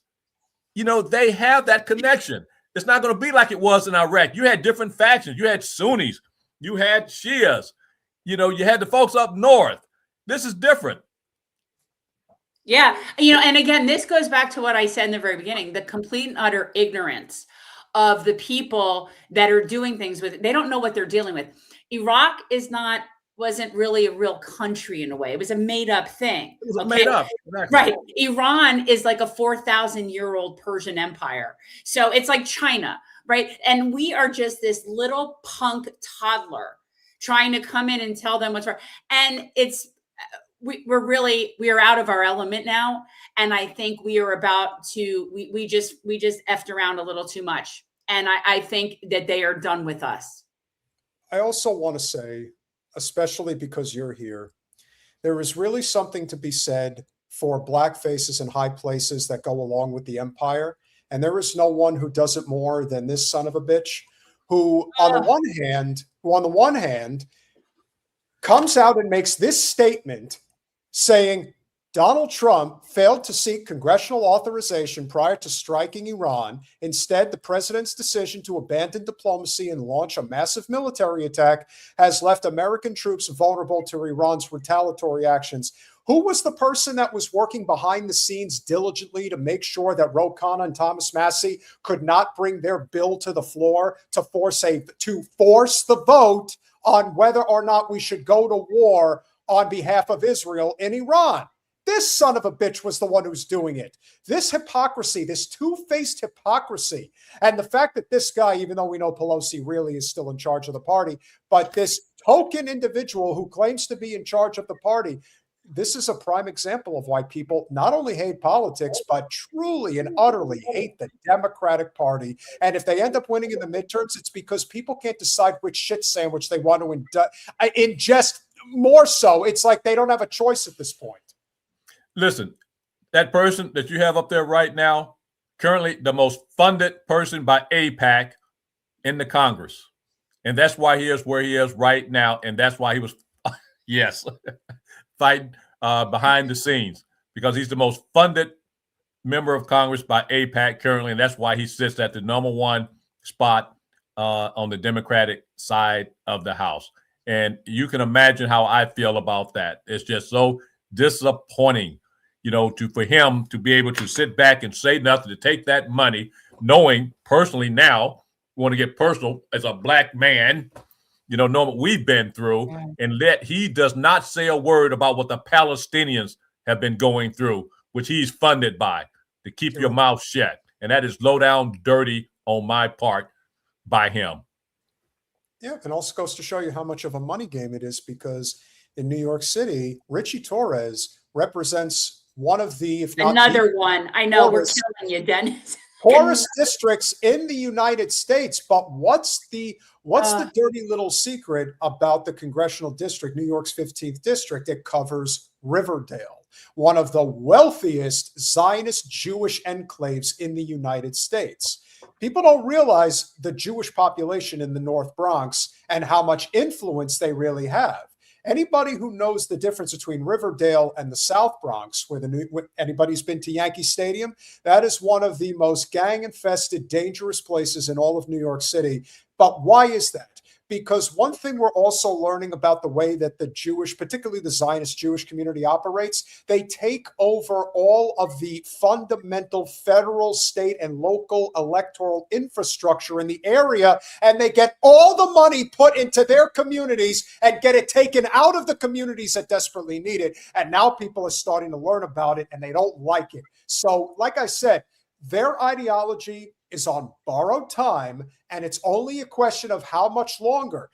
In the case of Richie Torres, he's a scumbag on top of the fact that he's on board with this. He gleefully goes along with it because he fancies himself as a bourgeoisie member. Little does he know how much the people who actually put him there. Can I just say, you brought up Richie Torres.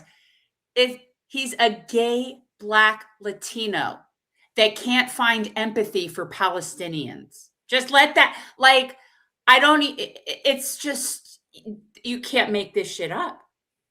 And I'm going to take it a step further, because how do I identify Mamdani? I'll tell you how I identify winning. I'm going to call him winning. That's how I'm going to identify him. No, he's winning. He's winning really big. Well, listen, politicians should have followed his playbook. He was polling at probably 0% until that doggone debate, when all the ones just knocking over themselves how much they love Israel. That'll be their first trip. And he looked at them like they were crazy, said, what am I going to Israel for? I will stay right here in New York. And he went up, and his momentum kept following him. Our politicians should have learned from that the tide is changing. And he proved that. So what has Mamdani done? When you talk about pragmatism, true pragmatism, let me tell you something. There are people who want anything and everything from Mamdani, thinking that this guy's going to basically be a socialist taking over the most capitalist city in the world. Here's what I could tell you. The fact that he is canceling city contracts with Israel, first of all, he has put a target so big on his back that he better have Secret Service around with him at all times, because that's the type of stuff that gets you killed. He is already making it very clear that New York City, as long as I'm in charge, will not be party to this. We are not going to be giving money to Israel. He has already come out and condemned what's going on, has specifically said, We have no business being involved with Iran. This should never have happened. And he's like the only person out there saying it. And in this country, when you're looking for somebody who can actually lead, it just so happens that the best leader we've got in terms of left politics can't run for president. Yeah, good point there. You're exactly right. Hey, look, let me just spit something else you alluded to, Peter, when you were talking about the Israeli movement, or we can go ahead and say in this case, the Jewish movement. What people fail to realize, too, we look at it from the congressional perspective, federal government. But they have been so smart, to go back to what you just said, in local government. You know, and we've been awakened to this by way of Texas, if you will, where the people there were finding out, hey, we're sending money over to Israel? What is that about? The local governments, and they've been working that, and we didn't understand that. We were looking at it from a federal government perspective, not realizing how active they were in local politics as well. So you're spot on, Peter. Well, not only that, but I went through that entire expose that Tyler Oliveira did on the Jewish communities that have been taken over, or the communities that got taken over by the Jewish community in New Jersey, pretty close to where I grew up. I am going to cover, most likely this upcoming weekend, the opposite end of the spectrum.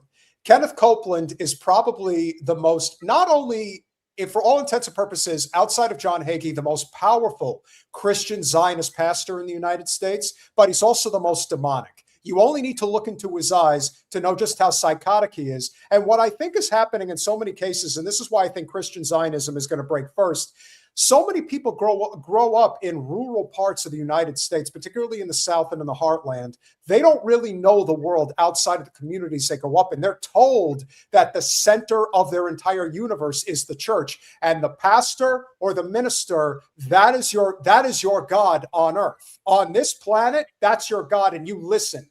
And so when they say you will die for Israel, they are the chosen people if you are so called upon to do so. Well, for many of them who are told, especially in the evangelical Baptist Protestant upbringing, that if you do not believe in this, you're going to burn in hell for all eternity. Well, it's very easy to scare the shit out of a bunch of kids when they're being told this. So they go along with it, but now they're realizing, wait, maybe we weren't supposed to listen to this. And maybe we're not going to have our own kids follow this. So to me, it's, as Jenna said, it's not a question of if, it's a question of when. And the fact is, people who think that I have a new saying, you can use it, everyone can use it. Voting blue won't save you. And there's a lot of people who think that, oh, if we just got again, the cycle just keeps repeating itself. If we just get it, like 2006, if we just get the Democrats in there, George W. Bush and Dick Cheney will not be able to rain terror on us anymore. No, instead, what we did was we elected a false prophet of a president who took us to 5 more wars instead of 2. So to me, we're either going to have a revolution or it's nothing. You have to decide when you're ready to get on board with it, because that's the only way out of this. Hey, okay, Peter, I know. Let me just say this.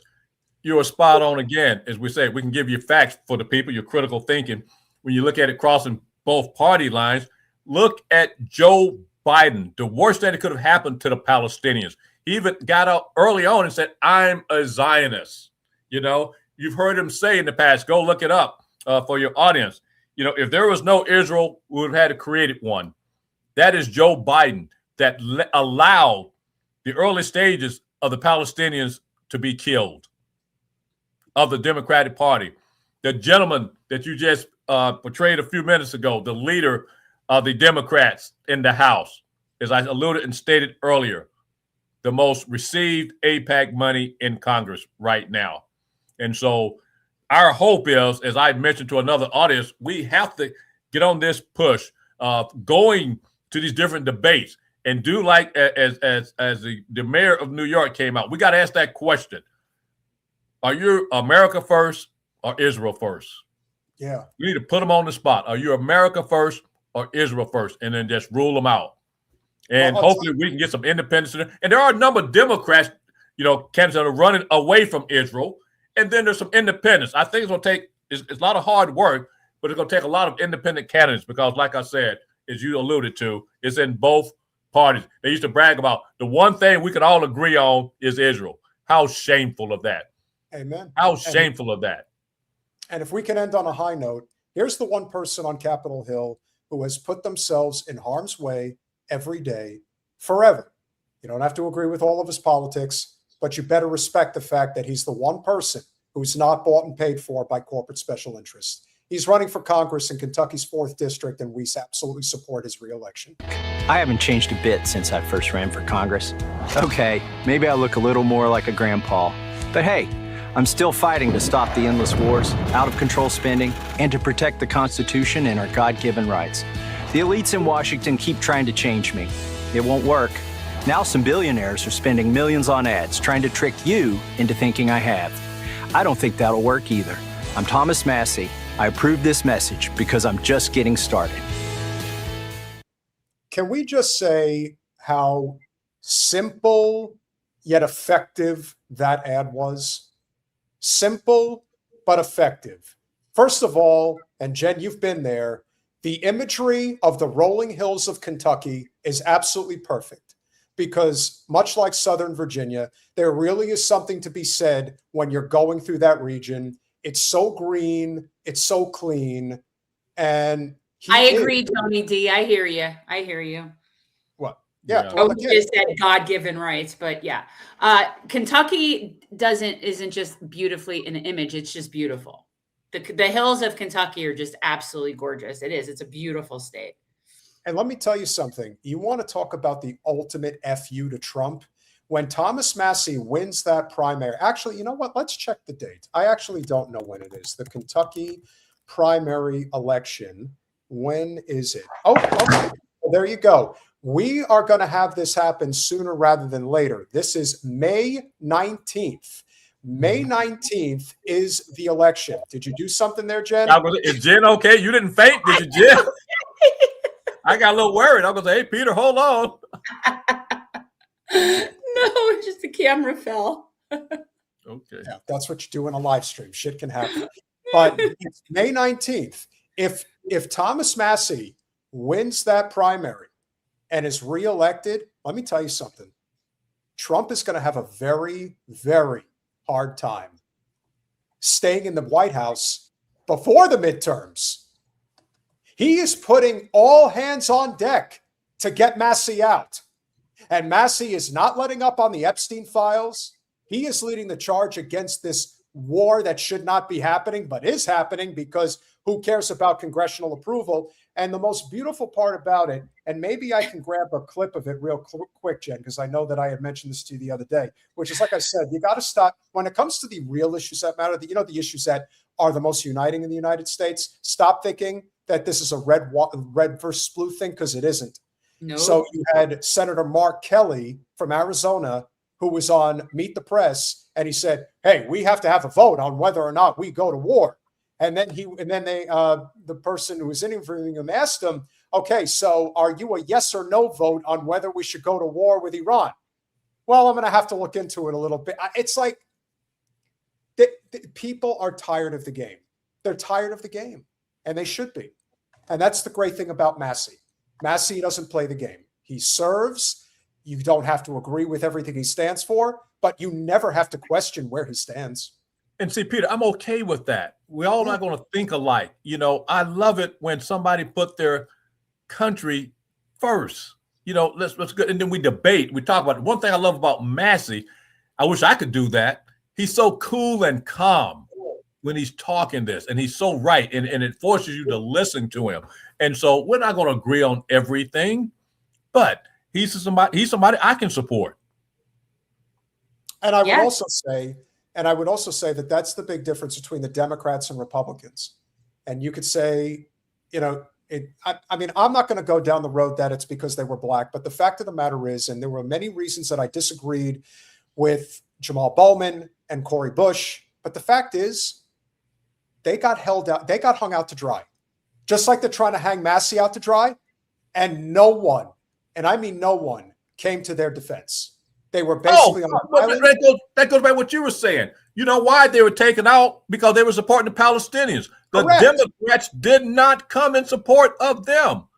So that's why I think it's very important to keep this in mind. for anyone who thinks that you can push the Democratic establishment voters away from the party no matter how much they spit in their face, let me assure you, it has already been decided that Gavin Newsom is going to be their nominee.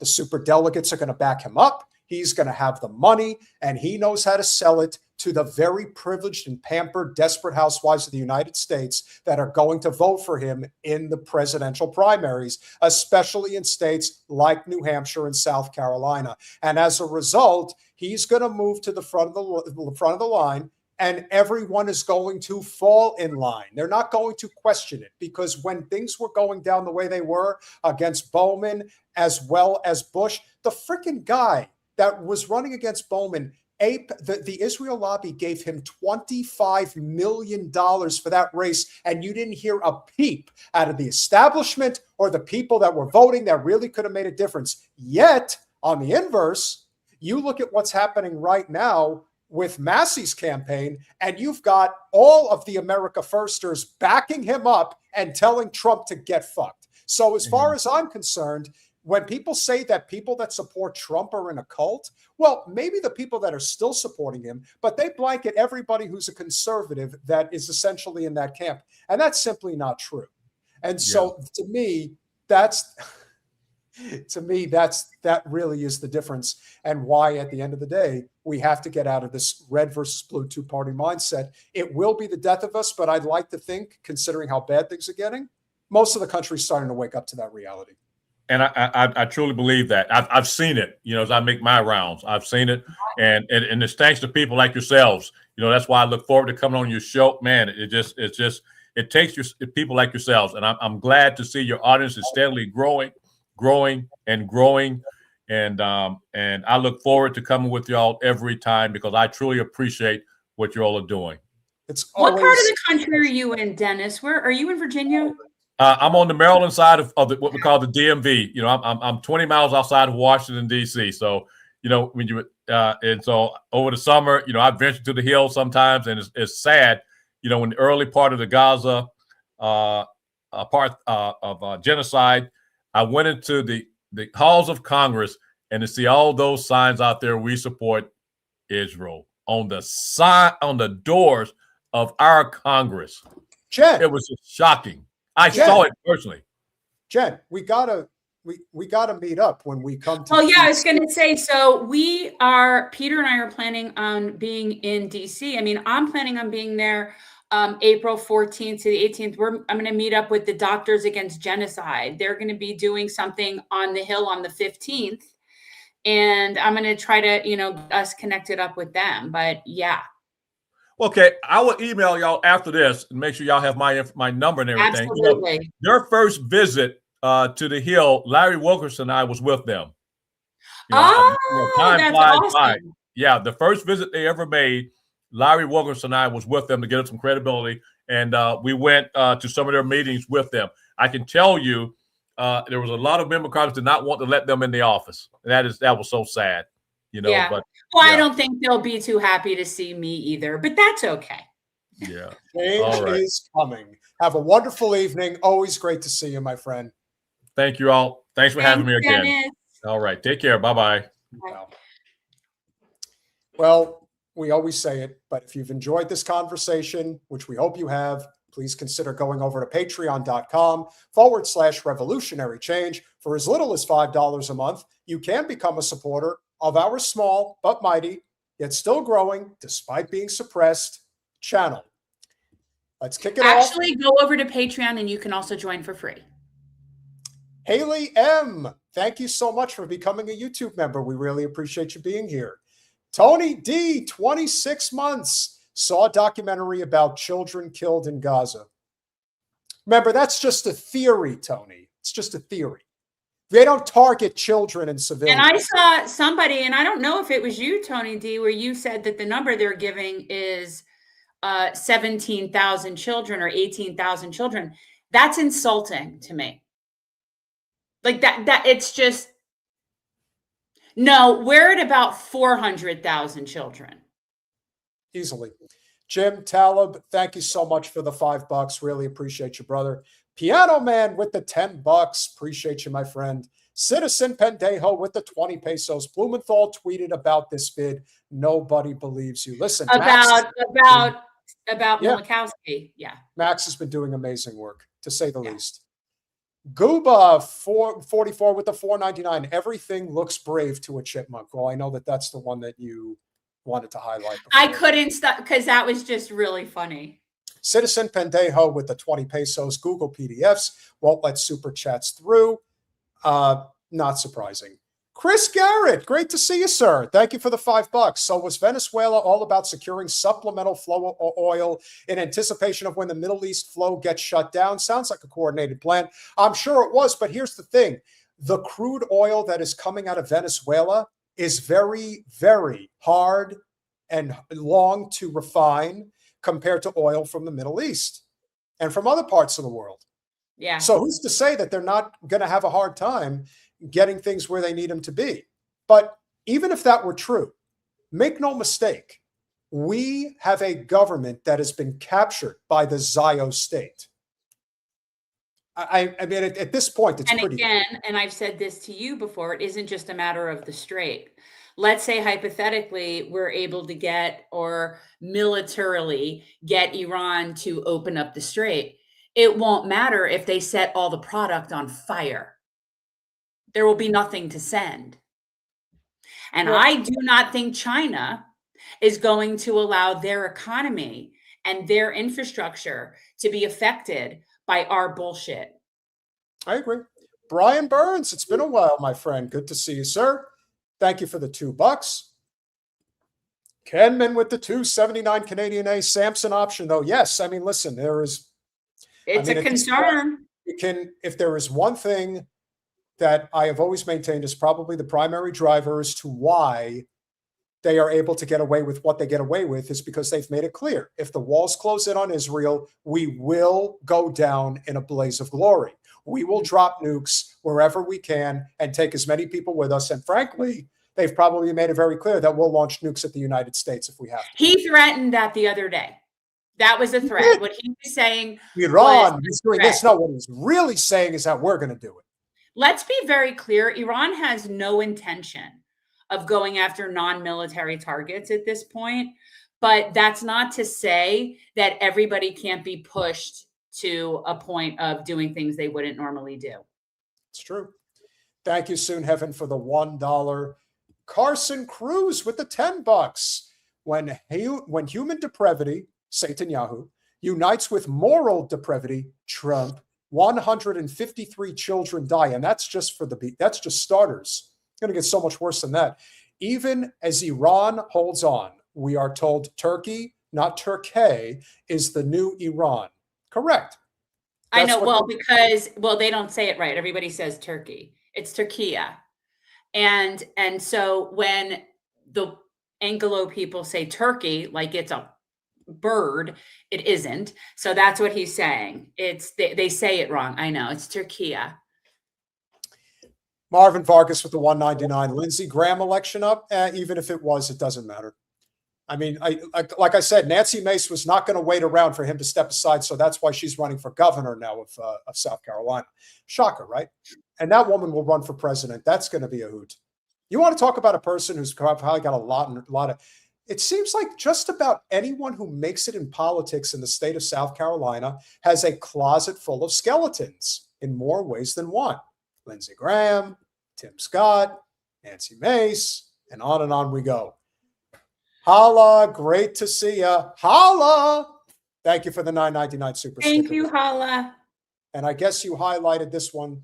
Justice, Gulf Coast refineries are set up for Venezuelan crude, like Citgo. Okay. Makes sense. So yeah, this is where we're at. And things are going to get a lot worse before they get better. I mean, so I saw somebody but I saw somebody ask me if I've started planting food yet. I actually am closing on Wednesday. So we're really getting ready to be starting next week planting. So soon, very soon. Jen, we are either finish for the evening or we could do one more story. I know you don't really want to do it, but it is an option. So you I don't know if that's then there's another option or whatever. So I don't know why you like if you want to discuss like just no. I wanted to discuss it because I think it ties in more so with where things are going in terms of the power vacuum. That's the reason I wanted to talk about it. It isn't necessarily because of him.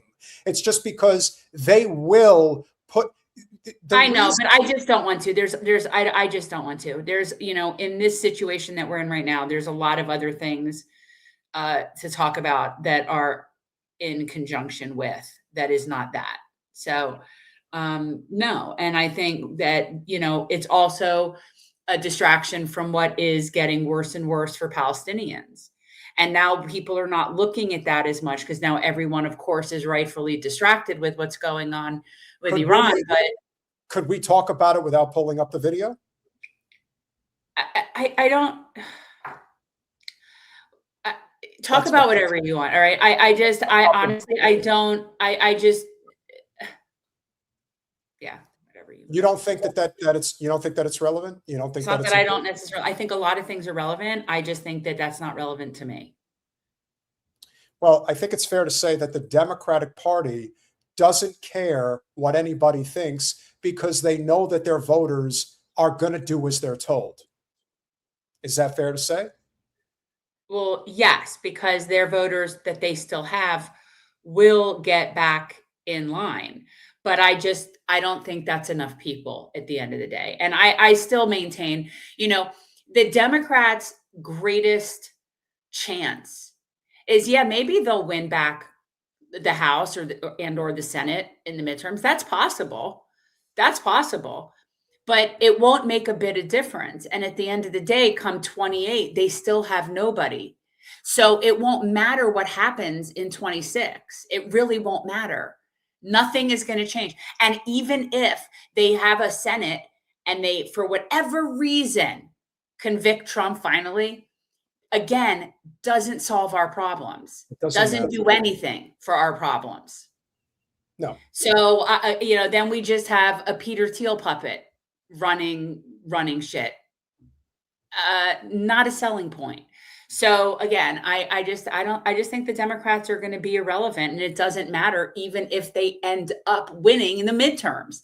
And the fact that people think somehow that is going to do anything, so they win the midterms. So what?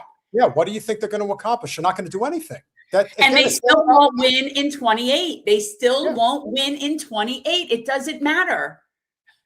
And I also want, and I will, thank you, Pac Woman. So instead of making a contribution, she became she did make a contribution, became a YouTube member. Thank you so very, very much. We really appreciate it. So the person in question that we're referring to is Mr. Fuentes.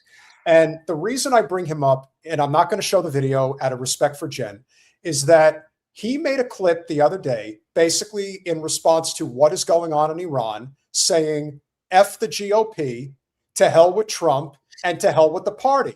If you are supporting America first, you will vote for the Democrats in the midterms to punish the GOP.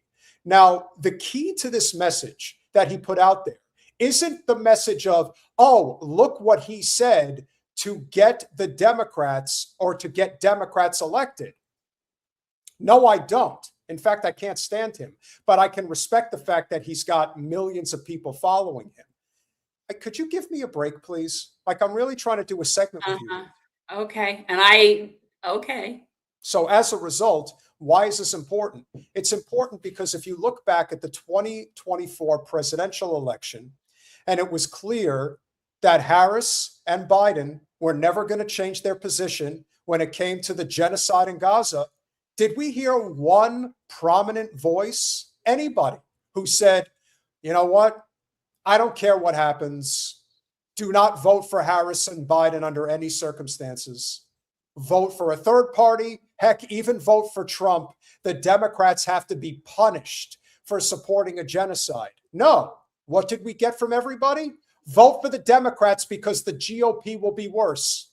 It's always the same bullshit. There isn't anyone with a sack that has it in them besides Rashida Tlaib. And the only reason Rashida Tlaib said anything to the source is because her family was getting mass murdered. You see, she's Palestinian. She has family that was killed. She really didn't have a choice but to say, you cannot support the president or the vice president. And so in the end, the Democrats are the real cowards. They will not hold their people to account.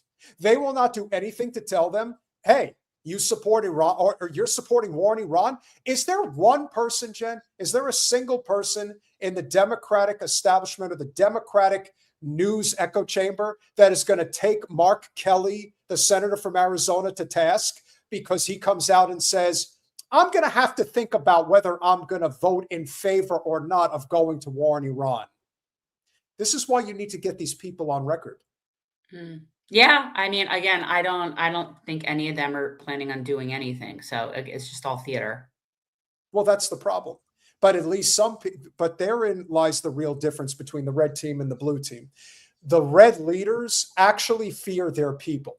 They fear their voter base because they know they'll turn on them if they don't do as they're told. Do you really think the Democrats have even an ounce of fear from their voters, that their voters would ever not listen to what they're told and don't just go along with what they tell them to do, no matter how bad things get? They're always going to do it. Yeah, they fall in line. I'm trying not to have a conversation just by myself. But you are, though. But you are, and it was foretold. But in any event, I mean, I just don't have much to add about the Democrats, or Nick Fuentes, for that matter. Well, let's end on a semi-satirical note. This guy's name is Roy Starr. He is an Israeli blogger, and he went up to, I think the guy's name is Andrey, and it's spelled Andrey.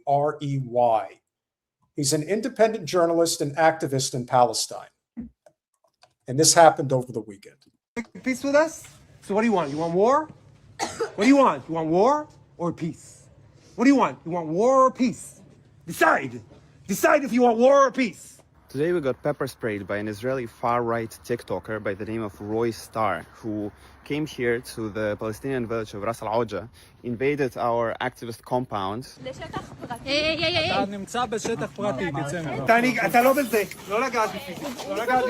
You just physically assaulted several activists in this place. You invaded private territory and you physically assaulted several activists. That's not a people of peace, right? Oh, you're a person of peace? Get the fuck out of here. I want to talk. Get the fuck out of here, you terrorist fuck.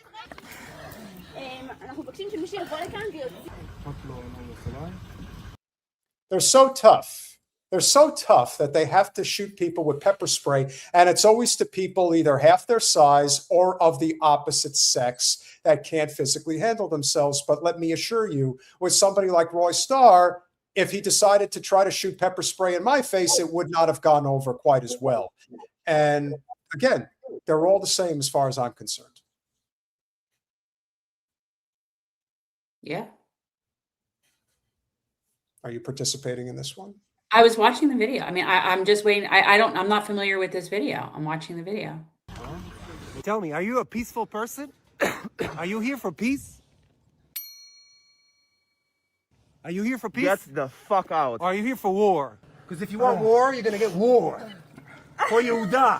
פה זה לא פאקינג פלסטין. פה זה יהודה. שמעת? פה זה יהודה, לא פלסטין. I know your number. I know your family. I know where your cousin, your grandma, your father.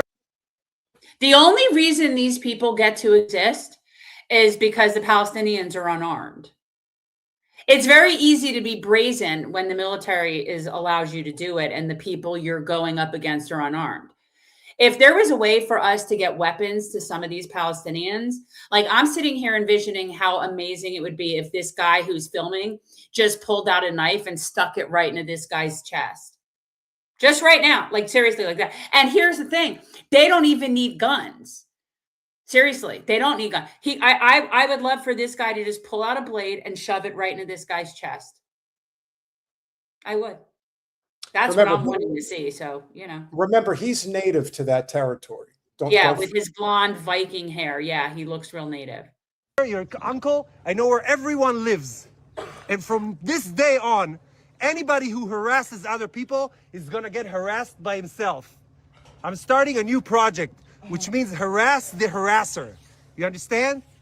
So go and exchange your SIM card. I mean, honestly, he's threatening their lives is what he's doing. He's trying to get them killed. This is what they want. They want them to be targeted. That's always the intention. And it's always to people that they perceive as being weaker than them. That's it. And go tell your father and your mother and your cousins to change their address. Because from now on, your information is going to be out there. And everybody, all the country is going to harass you back. So get ready. Because you've never seen somebody like me until this day. Oh, we've seen many like And the you. next guy who's going to stay, the next guy, Hey, don't touch me. Don't touch me. You want gas? Don't touch me. If you touch me, I will spray you. You understand? Get the fuck Don't touch me. Don't touch. the fuck Don't back. touch. Dude, Don't touch Hey! me. Don't touch. Don't touch. Get Don't touch. the fuck Don't back. touch. You're touching Don't me. touch. No, you're Get standing the in my way. fuck back. You're standing in my way. You're gonna feel what it means to harass people. We're gonna start harassing you. You're gonna start? Yeah, Yeah, I got all your fucking information. I got Oh, that's everything. fine. I'm gonna find all your family and everybody, and you're gonna have to replace your phone and your address. You're gonna see. Remember my face, motherfucker. It's very forgettable, I'm sorry. You're gonna have to introduce yourself again. I promise you, you're gonna call and you're gonna beg me to stop. You're gonna beg me. Oh my God. I mean, what can you say other than, yeah, I got that feeling too. I mean, that's all I got. I mean, I don't know what else to say. As to regarding Ponytail Man, this is my sentiments. I want you to get this. I want you to get this fuck where he breathes. I want you to find this Nancy boy Elliot Ness. I want him dead. I want his family dead. I want his house burnt to the ground. I want to go to the middle of the night. I want to piss on his ass. Yeah. Well, if That's anybody how was- I feel about, that is how I feel about this guy. And the fact is, ladies and gentlemen, this is how most Zios think, act, and conduct themselves. And if you think it's been bad before, you wait until the tide really starts turning against Israel. And then you'll see just how animalistic some of them will be. Some will go quietly. Some will scream bloody murder and cry their eyes out until they drop dead. And others, like Roy Starr of David, very good, Marvin, those people are dangerous. And those people are ready to kill. They're ready to kill people that can't defend themselves. Now, of course, anybody who's physically capable or is able to do it back to them, they're going to run like the bitch cowards that they are. But in the meantime, look out, because this is one of the things that's going to happen as a result of the tide turning against Israel finally. And it's turning. And it's going to turn hard and fast. And they're not going to know what to do. So there you go. Roy Starr made himself famous. He could probably be brought up on several charges of harassment, including threats of bodily harm, not just to the Yeah, people. but that would no, because where he's doing that, he has the upper hand. Where he's doing that, they don't have a functioning judiciary that defends the rights of those people. So there is no recourse. For now. For now. What do we have coming up on Thursday? On Thursday, Matthew Ho will be joining us. As Because well. I'm preparing that we're just only going to have more war stuff to cover. And who else are we being joined by? No, they're coming next Monday. Okay. So there's also a possibility that CanCon may join us on Thursday as well. So that'll be a fun little, that'd be a very good panel, actually. 2 Marines having a pair of Marines together. So we'll see. Smash that like button, share, subscribe, do all those things. Oh, wait, before we go, guys, something that is serious that happened. So I know that last show, somebody had asked me if I had heard from Grumbine, and I hadn't heard from Grumbine in a while. Yes. And then I got a message today from Grumbine that a very dear friend of his and a very strong supporter of real progressives, Kami John, died. And Grumbine is obviously, he is devastated. I want to put this up. And we're going to have, he asked if we would have a moment of silence. So Kami John, whose name is John Seiner, is his real name. He died, and I'm not sure if I'm at liberty to say how, but this world is just very cruel. It's very, very cruel, and not everybody is capable of handling that. And so, yeah, let's have a moment for Kami John.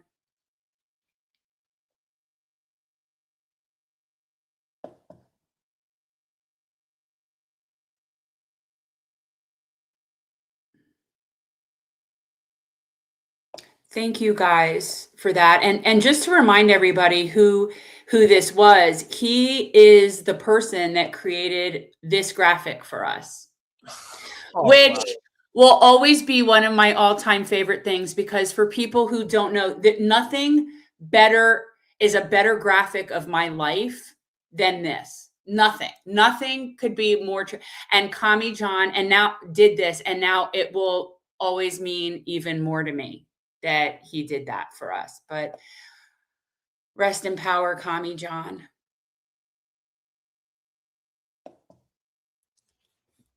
We love you all. We appreciate you all. We'll see you Thursday, and free Palestine. Good night, guys. Free Palestine.